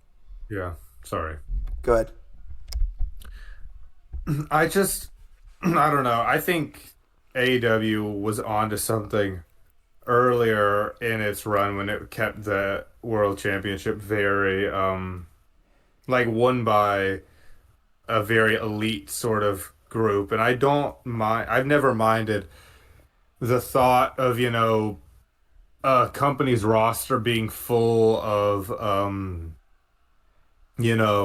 a lot of almost got there sort of wrestlers. Just to do the obvious New Japan analog, you always had Ishii and Goto, and I know Goto is not, that guy anymore. Obviously, he eventually got there last year. But I think there's value to having those elite, core of main eventers who never actually won, because it makes, the title feel more prestigious. I know it sucks for guys like Darby or guys like I can't even think of anyone else that I could say on the roster. Sammy Guevara. Yeah, Cassidy or like a Pac or something. Just guys who are, on that level but never actually got the title. It makes it feel more desirable. It makes it feel more serious. I think that when you do this too much, it's another thing where it almost starts to break the immersion. Like, you can kind of feel like that this, win or thank you reign is that. You can kind of feel it in the air, even if it's never acknowledged. I don't know. It's not something I'm a fan of personally. At the same time, Darby's always been one of my favorites in AEW. I'm a big fan of his.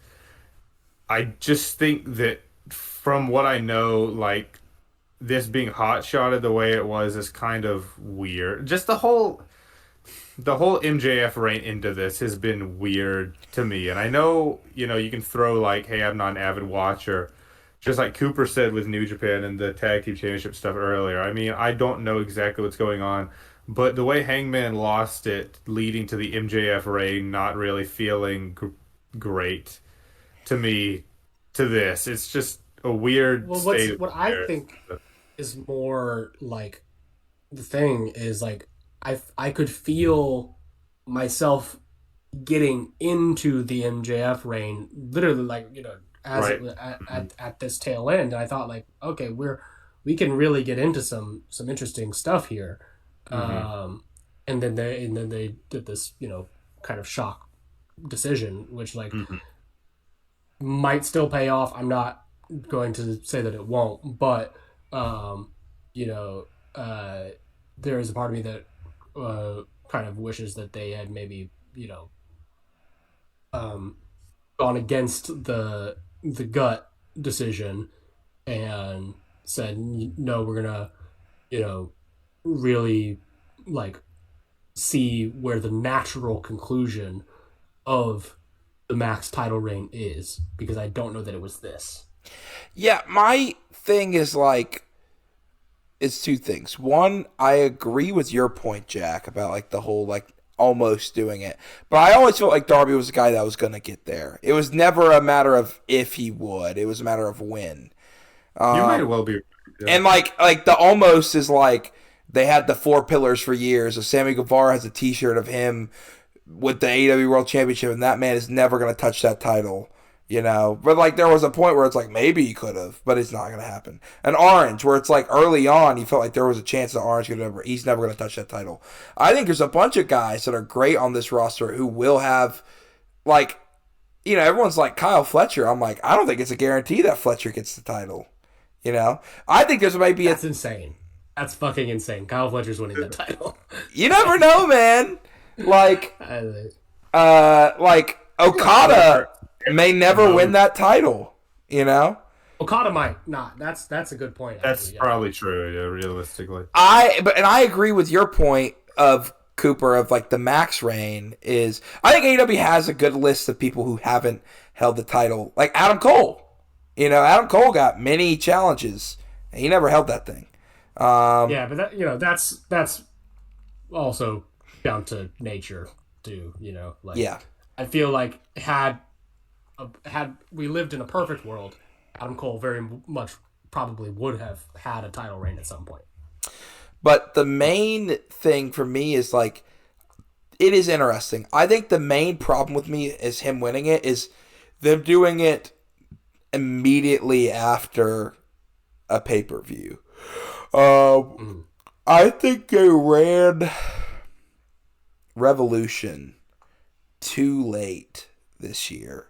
They ran it in the middle of March, and Dynasty had like an okay build, but not as good as I think it normally was. Because what you could have done is you could have ran, you run Revolution back a week or two before, because it normally is run like the very first week of March, You run Dynasty back a week or two before, and then you can have one Dynamite, at least a prep of like, we're not going straight from the pay-per-view into, even though it's been teased, into like, you can have a promo battle instead of it just being like one through line through the show. Kind of like tonal whiplash of like, okay, we think Kenny's going to get it, and all of a sudden it's like, okay, I guess Darby's getting the title. I also think I agree with you on the max reign. You were saying I think his max reign has been very, very good. Almost, other than like a little stutter step at the start where Max was like feeling himself out. Once he started getting into these challenges, like I think the Bandito challenge has been great. I think almost every match he's had has been pretty great. And I think it's very smart wrestling in the way he's adapted to other people. Made him look strong while also making himself look smart. He's cheated in very interesting ways. In ways that you think, well, maybe he won't. Maybe this is the time he gets him or not. Especially like in the Kenny match, in the Hangman match. I also think, again, he's the one who gets to say Hangman will never challenge. And he also gets to say he kicked out of the One-Winged Angel. And he's getting this like air of just like, gosh, we can't beat this bastard to him. Like he doesn't even deserve any of these accolades, but half the time, again, the One-Winged Angel kick out, which we'll get into, is bollocks. But technically, he did kick out of it. I agree that it is cut short, but I always saw it as like he's dropping the title here and he's going to pick it up at the pay-per-view. Maybe I'm wrong, but I'd be shocked unless they decide Kenny gets it and then him and Darby have like a longer feud and then they go with that Kenny Ospreay route, which I could see. And I do think if they do that, that is, if you're going to do Kenny, you should have done it at Dynasty. You had the setup, if you're not going to do that and you're just going to put it on Darby just for Kenny to get it off of him at a multi-man, I think that's kind of dumb booking. Still not terrible, but not it could be better, Yeah. Yeah, I get that. Well, yeah, I mean, we've been going over so many hypotheticals about, what they could have done to the show. Do we want to actually talk about Dynasty? Let's talk about what they did. Go for it, yeah. Well, starting off, we're not going over the 0 hour, brother. There's so many matches. We are not. However, I will tell you, Big Ann, they gotta get on signing that. Big money in Big Ann. Do you not know what I'm talking about? I have no idea what you're talking about, man. Bro, that's who Camille made her return against, was some local competitor called Big Ann. I'll be honest. Yeah. I saw the Camille thing and I was like, oh. I saw her attack Willow. She came out, she attacked Willow, and then she had a match on the 0 hour against Big Ann. Say it one more time. Big Ann. Big Ann. I saw against Big Ann. Like Barry in the lead almost. Moving on to the first match. It was the Young Bucks versus the Don Callis family dream team of Konosuke Takeshita and Kazuchika Okada. Pippen and Jordan, baby. Pippen and Jordan. Pippen and Jordan. The stipulation was if Takeshita and Okada can work together and beat the Young Bucks, then Takeshita would be allowed by Don Callis to challenge for Okada's international title. Well, let me tell you, Cooper, they did not succeed in that goal, but I still think he's going to challenge for the international title, something tells me.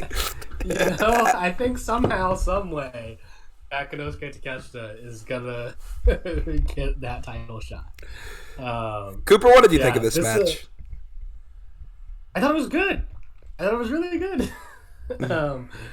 Not what I think you were expecting me to say. No. Yes, I thought it was a really great match, and in particular, I really just love that they finally just pulled the fucking trigger. Yes, on this Takeshita Okada thing, and you could say that you've already seen the match technically at World's End. Everybody knows that's some bullshit. Yeah, you haven't. And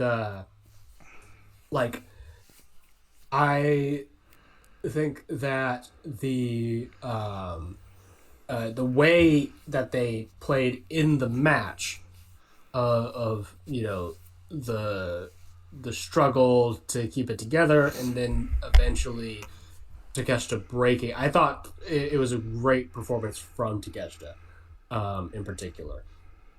The Bucks too, by the way, I want to shout out fantastic performances from them.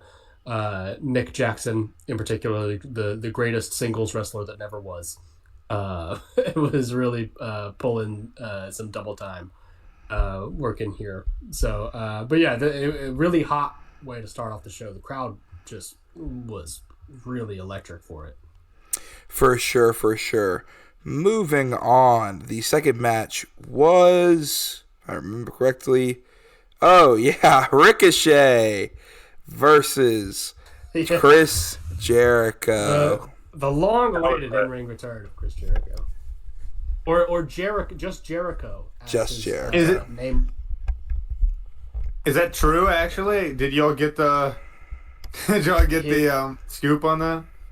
His nameplate was just Jericho, and he was announced as Jericho. Yes! Oh my god, that's awesome. We're back in 2018 WWE. That rocks. This was whatever. It wasn't terrible, but it wasn't great. I thought it was pretty good. I thought it was fine. I thought it was fine. Yeah. It was what you would think a motivated Jericho match would look like in 2026. I'll say this: very good matchmaking by Tony Khan. I thought Ricochet was the perfect choice. Yes. First opponent for this. The crowd for this one, people are into Jericho still, at least under certain circumstances. For instance, if they're at a pay-per-view in Canada, not in his hometown, not at a TV taping, but at a pay-per-view in Canada, people who love Chris Jericho. They were singing Judas. They were, popping for the, he gets the little camera and films Ricochet and all that sort of thing. They were really truly on board with it in a way that the previous couple of nights of TV were not. And it'll be interesting to see if that pattern continues, if the broader audience, particularly once they get back into America, actually genuinely starts vibing with Jericho.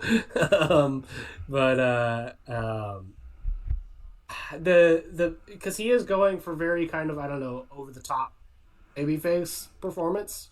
So much so that it rings as disingenuous. It reads to me like the setup for a quick heel turn. But also knowing him, he might just take this reaction as it is and run with it and do an unironic babyface rolling back the hits run, which I mean, I don't think would be particularly good TV, but I mean, if evidently, if the crowds keep reacting like they did tonight, that's what they'll do. So. Yep. Speaking of Darby Allin versus Andrade El Idolo. Let me tell you, Cooper. Especially made me mad. What? This is a match of the year for me. I get that. I get why you say that. It's just that this was the match at the formula really wore down on me. and it's what partially caused me to send that text in the group chat. Because that's exactly what this match was. This was 20 minutes of Darby getting his ass beat. But that's... No fucking possible good explanation for why Andrade should not just wipe the floor with this geek. And then he does some, flippy floppy bullshit roll up, and I'm like, okay, sure. But I get it. I get that's the thing. I get that's the story. But I've seen the story so much, Logan. Well, see, the thing for me about that match is I actually think Darby did some really great and interesting work with Andrade's moveset of when he got for his tranquilo moment in the ropes and he just threw his body. He basically just wouldn't let him breathe. And I thought it was more than even normal. Darby's normally like that, but it was there was so much he said in his promo, I'm going to go pushing the brakes all the way until either I die or, I win or I see God. And it felt like that for me. I thought the top rope spot where he flipped him into the crossface was awesome. I thought Darby got a lot of good offense in here. And I understand the anger of the roll-up finish. But I am fine with it for two reasons. One, Darby's a small guy, and I don't think Andrade loses any shine getting the roll-up. Especially and his roll-ups especially always look great. Two, I will say the Last Supper is maybe the best possible roll-up pin that you can do. It does genuinely look like a kind of trap to get out of, as opposed to something that I could kick out of. Yeah. Two, the other thing about the roll-up finish is it really did just straight up come out of nowhere, and we had a 10-15 minute match. We're getting into it. We feel like we're getting into closing stretch. They cut away for a second. All of a sudden, Darby's almost clicking it in.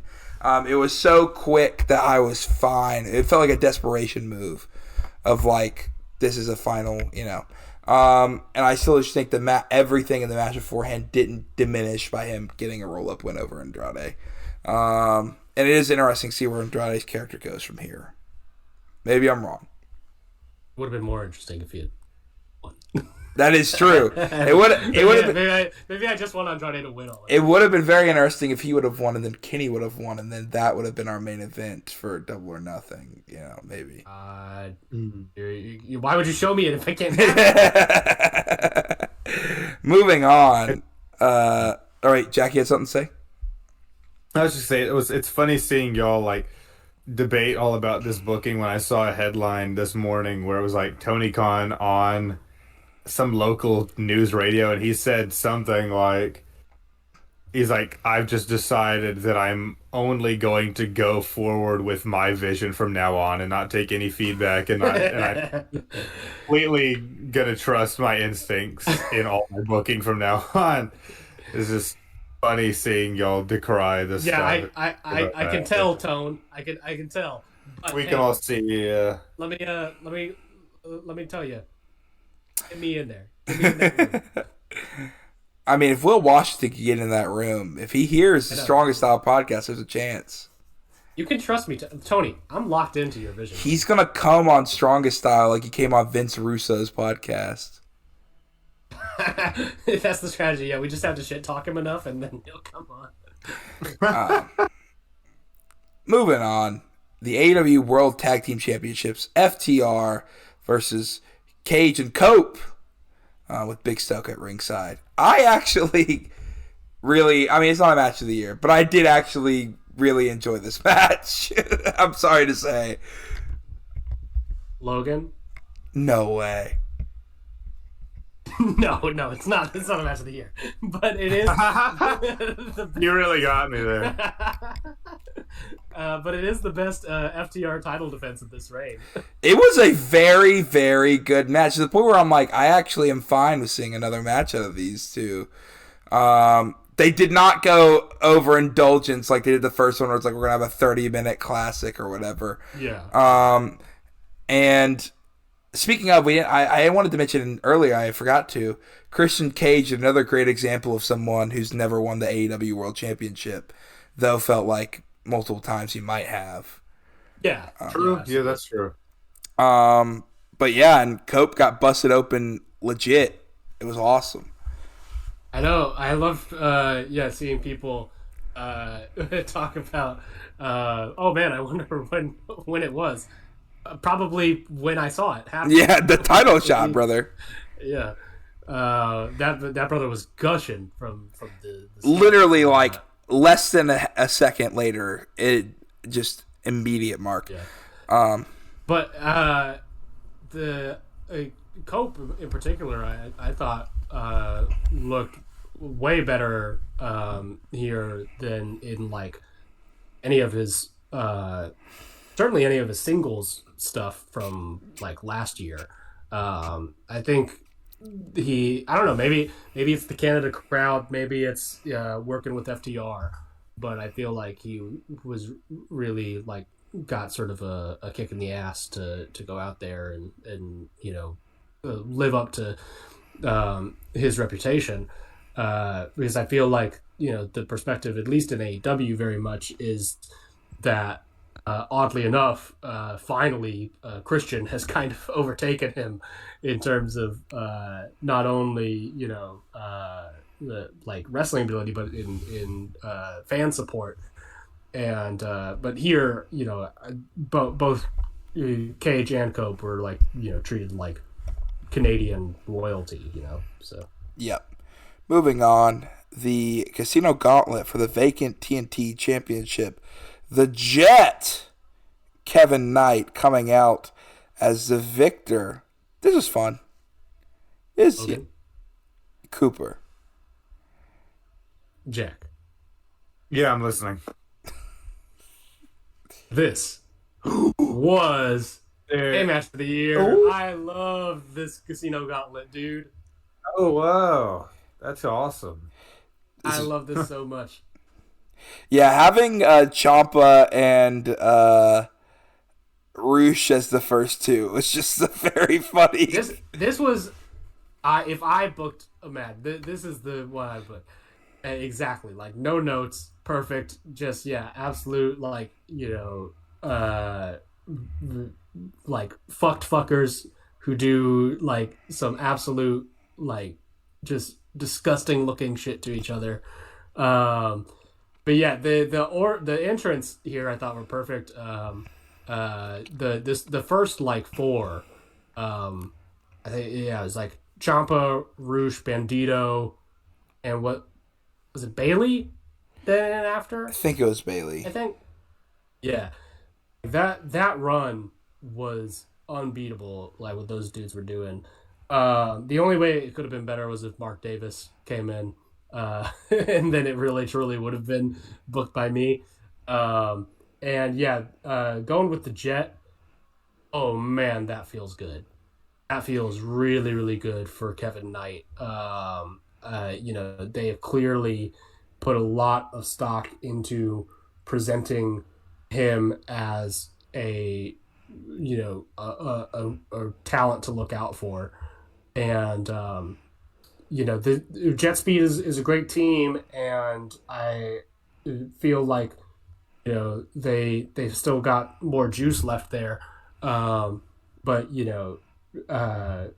really, when all is said and done, Kevin needs to get a rocket strapped to him and go for bigger and better things. Which is not to say that Bailey can't be up there with him at some point.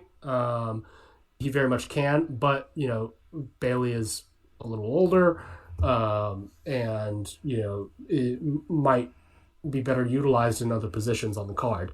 Whereas I think Kevin Knight, if by this point in the next 2 years, I'm gonna say, he's not a top main event contender, if not already a title holder by then, I think that that is real booking malpractice. I'm and I might be overhyping it because it is just a TNT title reign, but it does show, I think, very clearly that he is somebody that they have, priority for. Yeah. I mean, I think you're right. I've been a fan of Knight for a long time. I'm really happy that he was able to do this, and obviously I watched him in New Japan. It was obvious when he signed with AEW that he was going to be treated far better there than he ever would be in Japan, for whatever reason.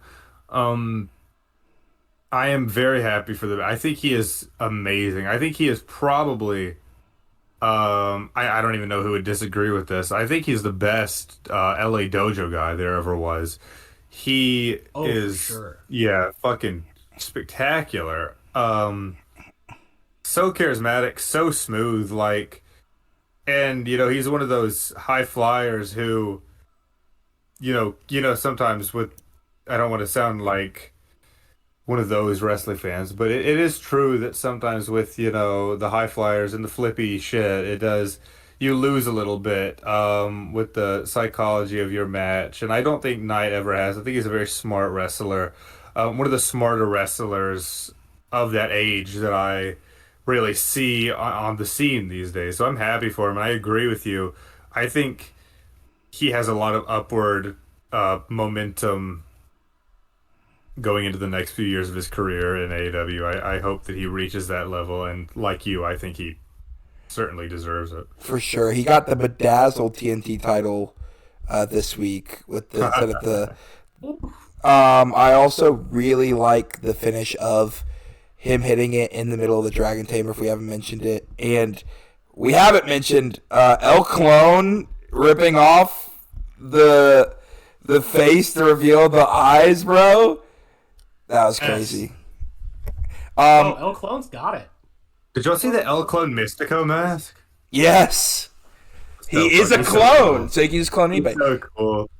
Two things before we move on. One, update on the MJF Darby thing. MJF is filming a movie and has been prepared to for months, so this might be a little bit longer than immediately next pay-per-view type thing.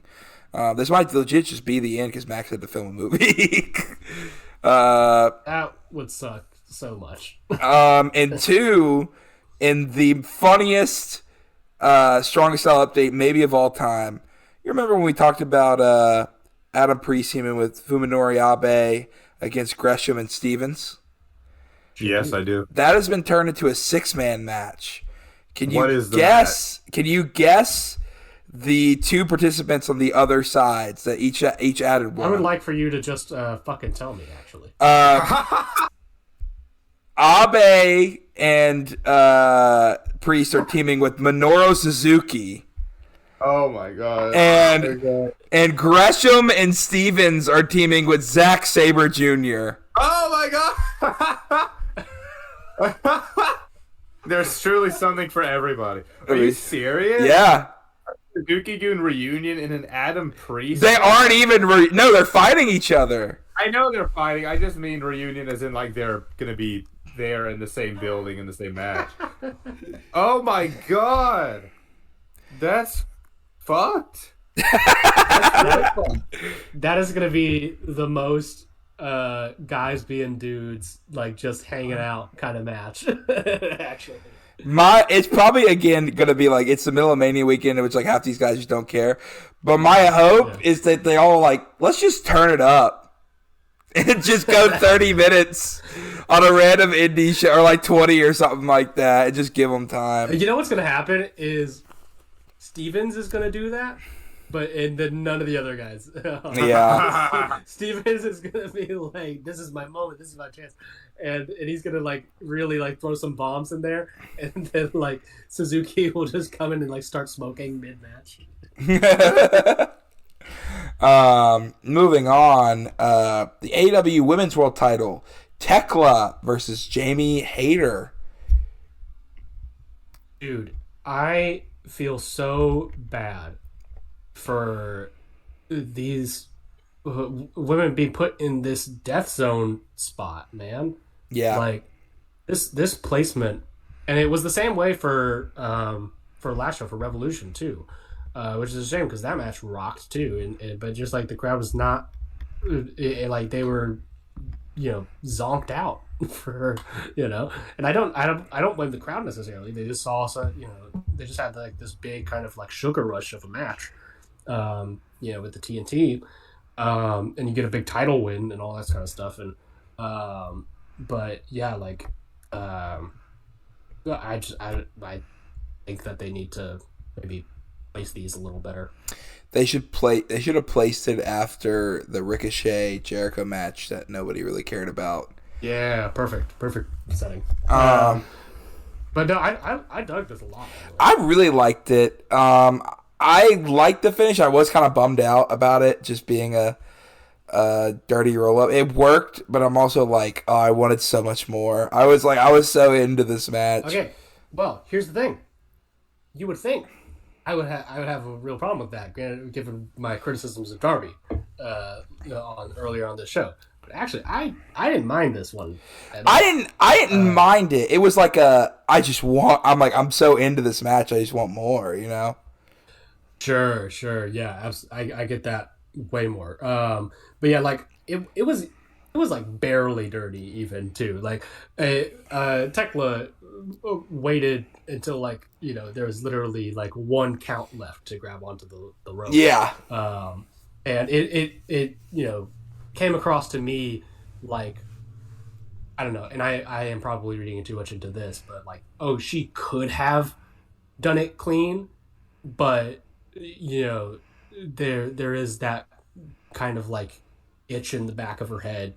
I was like, oh, well, you can just guarantee it if you hold on to it for 1 second, and she took that that cheap way out, and you could see it also made me feel better, as opposed to Andrade for whatever reason shaking Darby's hand after he rolls him up with some bullshit, to see Jamie Hayter really fucking angry at Tekla. She was pissed. Like, you fucker, I got you.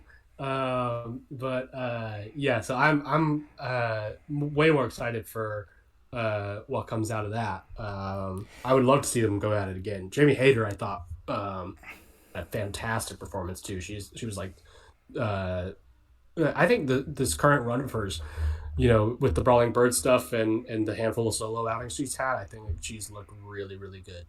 Yeah, I don't know if they're actually going to continue this or not.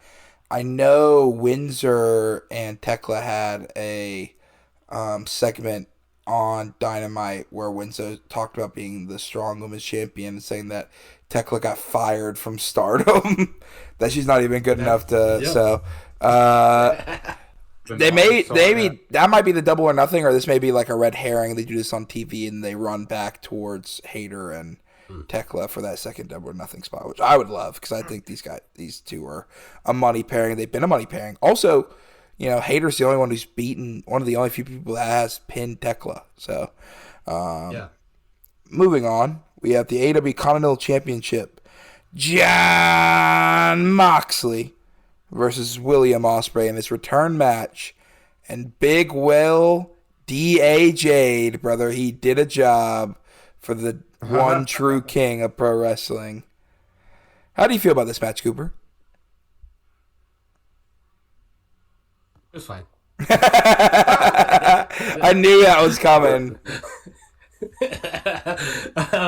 Yeah, I was very underwhelmed, like in the moment. Looking back on it, it's slightly better than I think I was reacting to it as, but my worry, I will say my initial worry that with how much they've emphasized the neck in, the previous Will matches with Pac and stuff like that, that, this would feel a little repetitive in kind of like, the limb targeting or the neck targeting. And I will say, I think they avoided that worry of mine. And Will just going straight out the gate with that, hidden blade, and taking a large portion of the offense in the early stages, I think helped with that a lot to me at least. Making it clear like, oh no, he is still capable of going full tilt. But I do think that there was not, aside from like the interpersonal story being told with Will being so emotional and invested in getting revenge for the attack on him, and Moxley trying to kind of teach him this lesson that it's not personal, don't make it personal. I felt like when it came down to the actual match itself, there wasn't really much there. You know what I'm saying? Like they have kind of the big spots and the big kind of moments, but I found that both guys were, I don't know, it didn't feel as heated as I wanted it to. The performance, I'll say that, yeah, the performances were fine and about at the level that I expected, but the actual, like, just the feud itself, I think, deserved a bigger kind of like fire behind it that I didn't feel. Yeah. I definitely agree. I do like Mox winning, mainly because I just think it's hilarious and Mox just a roadblock for everybody that you cannot get past until you do. And I don't know. Yeah, it just felt off. I don't even think that it's anything to do like with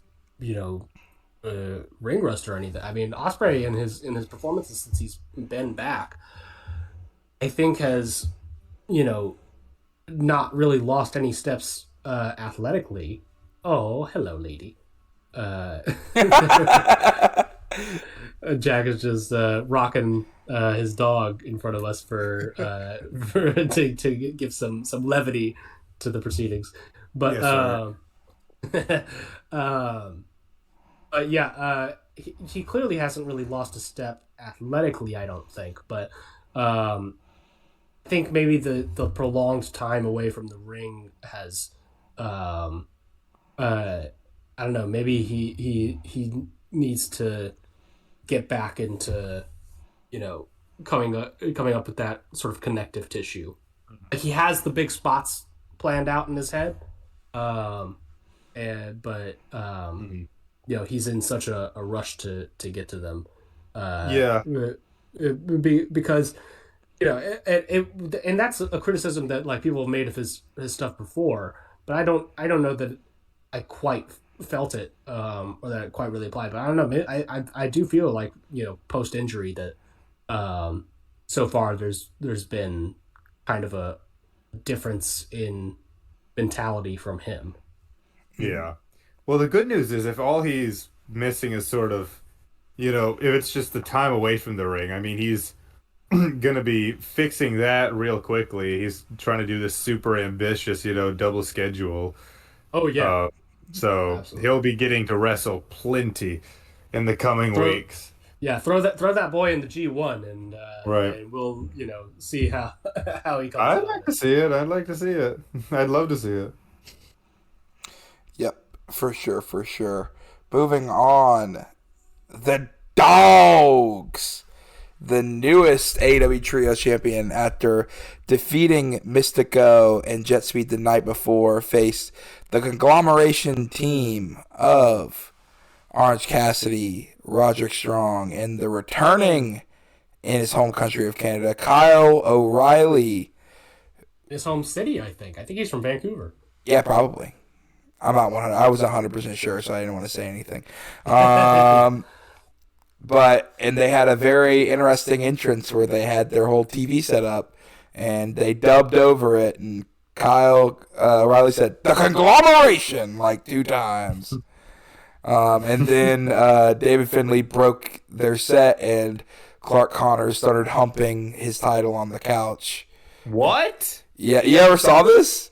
So they came out and they have I did not. So the entrance for the conglomeration, they're like, the joke is like, it's like they're like a sitcom, and they have like this like theme. Yes, I know this about. Yes, you've seen this.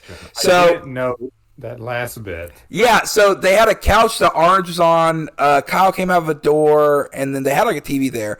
Gabe Kidd actually was like the most sane person in the entrance. He did nothing. He just stood there. Well, he pissed on the couch. Oh, he did? Yeah. Did you No, I remember seeing that. What are y'all talking about? So they come out. David takes a shillelagh and starts just busting up the door. Clark hops onto the couch and gets full like push-up stance, puts his title down, and just starts laying wood onto his title. Thrusting away. Yeah, thrusting away. Connors did this to the title after he won it. He got like incredible splits and started like it was very funny to watch David Finley's reaction to it. I mean, look. Yeah, and then Gabe came up from behind him and like mimed like unzipping his pants and turned around and then like leaned back. Like, you know. He like, did the Calvin and Hobbes meme. Yes, exactly. Well, it didn't matter much because Gabe Kidd then got out there and immediately dislocated his shoulder and was out for like the rest of the match. They threw out Kyle. It was, and then they kind of beat up Orange and focused on him. It was 2-on-1 mostly until Kyle was eventually able to get up back of the apron. The conglomeration took advantage of the advantage they had with Gabe Kidd out. Eventually it ended up being O'Reilly getting Connors in either an ankle lock or a heel hook. I think it was an ankle lock. I think it was the ankle lock kind of transitioned into. Yeah. Which Connors tapped out to. OC and Roderick kept Finlay out of the ring. Orange was very shocked that they are your new trios champions. Probably not for long. Yeah, maybe not. Or maybe so. But yeah, like it was real clear, I think, that Gabe being out really kind of messed with the flow of the match. I don't think it changed I think the finish was always planned for the conglomeration to go over because you don't have Kyle coming back, to get that big reaction without it. But yeah, it does suck. Gabe, I think, has been doing some really good work in AEW lately, and was clearly set up for big, interesting looking things in New Japan. So hopefully this injury, does not keep him out for too terribly long. Although it seems to be kind of a shoulder arm kind of situation, which I know tends to be pretty serious. They can be tricky, yeah. I know we love to rag on Gabe because he's one of the funniest wrestlers around, but I do like him a lot. I will say that plainly. He is one of my favorites, despite the betrayal, despite the cringe. He is so fun to watch, and one of the more, like he's just in a wrestling world that is so sterile. Kid is like so colorful and ridiculous, and I love him a lot. So I hope that he gets well soon and comes to do some more bullshit with this new character. on the island of Japan. So That's the man in the arena. right. What is your favorite Gabe Kid nickname? Blue Gabe Kid name. Blue-eyed samurai, maybe. Absurd. The coldest white boy in the game. He's a madman, 2 years in a dojo. Yeah, it sucks. Did anybody watch Kid's promo he did on social media afterwards? Yeah, I did. Am I the only one? I saw snippets. No, I did because I sent it, and what I said was that you could tell that he was not feeling it when he was. You can always tell whether or not Gabe is like actually feeling the insane energy of his promos, or whether he feels like he has to put on because it's the character that he's cultivated for himself. In that case, I was like, I know Gabe is not living this as soon as he turns the camera off. He dislocate his shoulder, so. Yeah. Dislocated his shoulder, and two, that's what a couple of months of Tony Khan mandated therapy will do to guys. That's true. He's gonna come back and he's gonna be like, "I'm a sane man, I'm a cured man. I'm a cured man, That'd be a good gimmick. That would be a good gimmick. He just starts wearing like a suit and a tie and shaking everyone's hand and just talking normally. He drops the British accent. Jake Lee. Yeah, he's 2 months in the asylum. But moving on, the main event for the AEW World Title, Kenneth Omega, the god of professional wrestling, challenging against the devil himself, MJF. We've already spoiled the result by talking about the Derby match, but Cooper, I'm very interested to see what you have to say about this match. This is a match of the year. I agree. I thought this match was so great, man. I will say maybe not my favorite Max defense of this reign so far, but I think that Brody King one after the squash was so great, but I do like Max's performances and like just where his character seemed to be going. I was way more invested in him for this one than I was for really any of the other ones. And Kenny, I thought really tapped into something special here, which is the same kind of acknowledgement that his body is breaking down, that he is not exactly the same man that he used to be, and making that an integral kind of part of the match and of the story. It is not quite to the same degree because obviously his body is not broken down quite so much, but it reminded me a little bit of some of the better late period Tanahashi stuff. Like not quite like, the stuff that we were getting like last year. But I'm talking like about the time when, Tanahashi was facing Kenny for the IWGP belt. Around that era of Tanahashi, where it was evident that the decline was going to happen, but it hadn't, quite snapped yet. Mm-hmm. And Max finding ways to take advantage of this, of the gaps that have appeared in Kenny's game, I thought was really fascinating to watch. And aside from kind of the goofy theatrics of the whole devil god presentation, I thought that they really made something that you could just grasp onto pretty much right out the gate. And I mean, I was probably always going to be down for this, but I feel like even if like you're somebody who finds maybe like Max's work a little like overindulgent, I feel like this is kind of like the best possible antidote to that, which is funny considering that he's in there with Kenny, who I think a lot of people also consider to be an overindulgent wrestler. But I think they bring out the better parts of each other in this.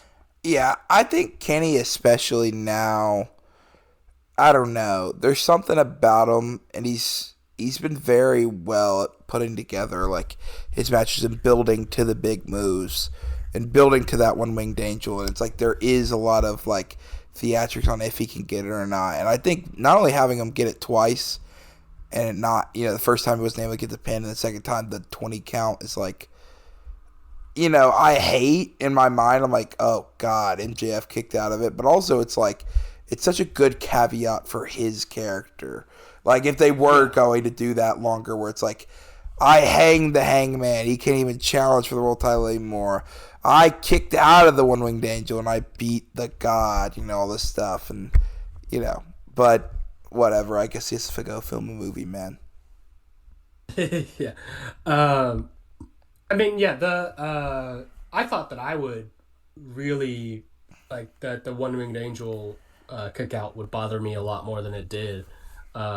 Just because I'm so, obsessed with that move and the legacy that's built up. But, like, I mean, yeah, having them go to such lengths to make it clear to the audience that that shit does not count, I think helps a lot.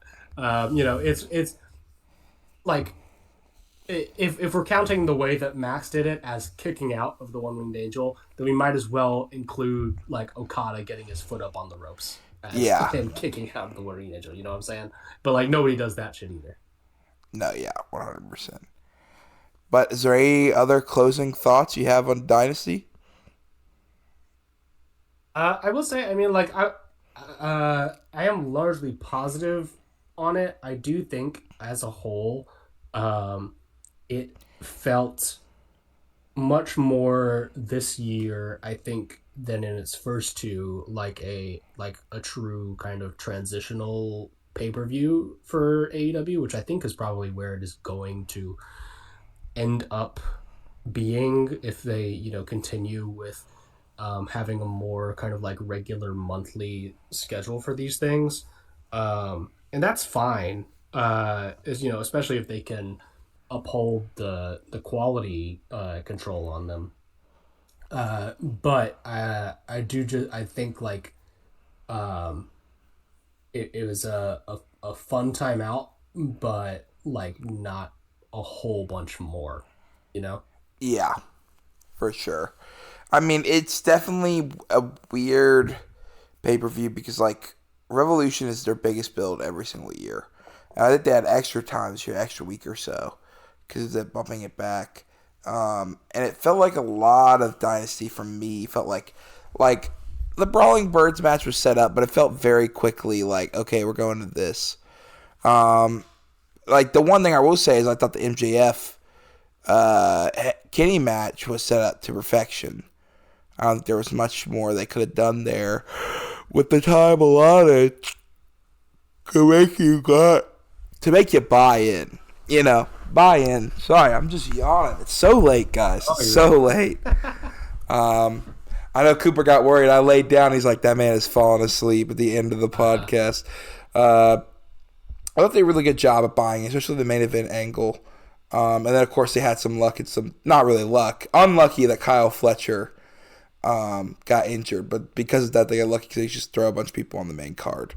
I will say, I wish I would have got to see that Jack Perry, Mark Davis match. You can still go back and watch it. I know. On YouTube. It's not the same.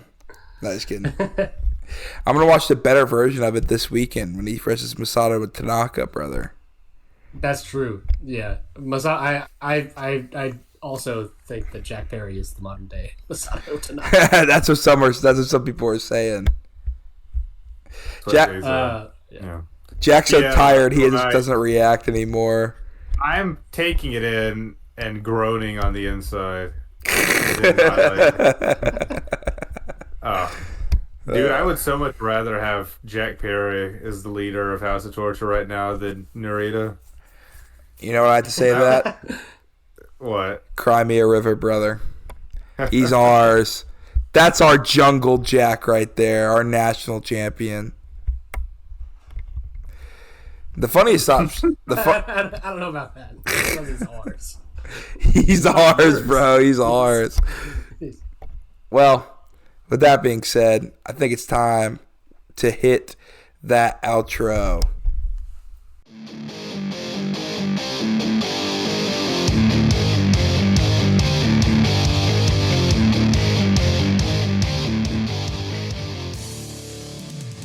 Mana! Thank you for listening to Strongest Style, a pro wrestling podcast.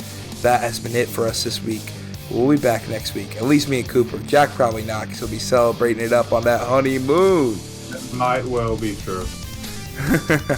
We will be back next week for another few hours of rousing wrestling content. If you want to follow us on social media, you can follow us at Strongest Style on Twitter, me at Logan Hurston, Jack at Average Darth.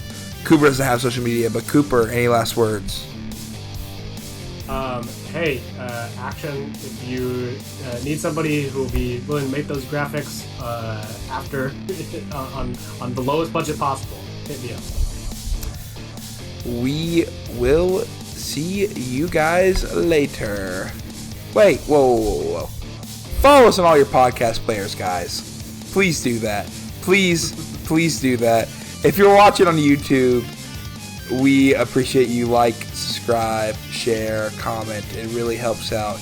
And if you are listening in India, we really appreciate you more than any other fan. With that being said, for real this time, for the god of professional wrestling himself, goodbye, and good night, bang!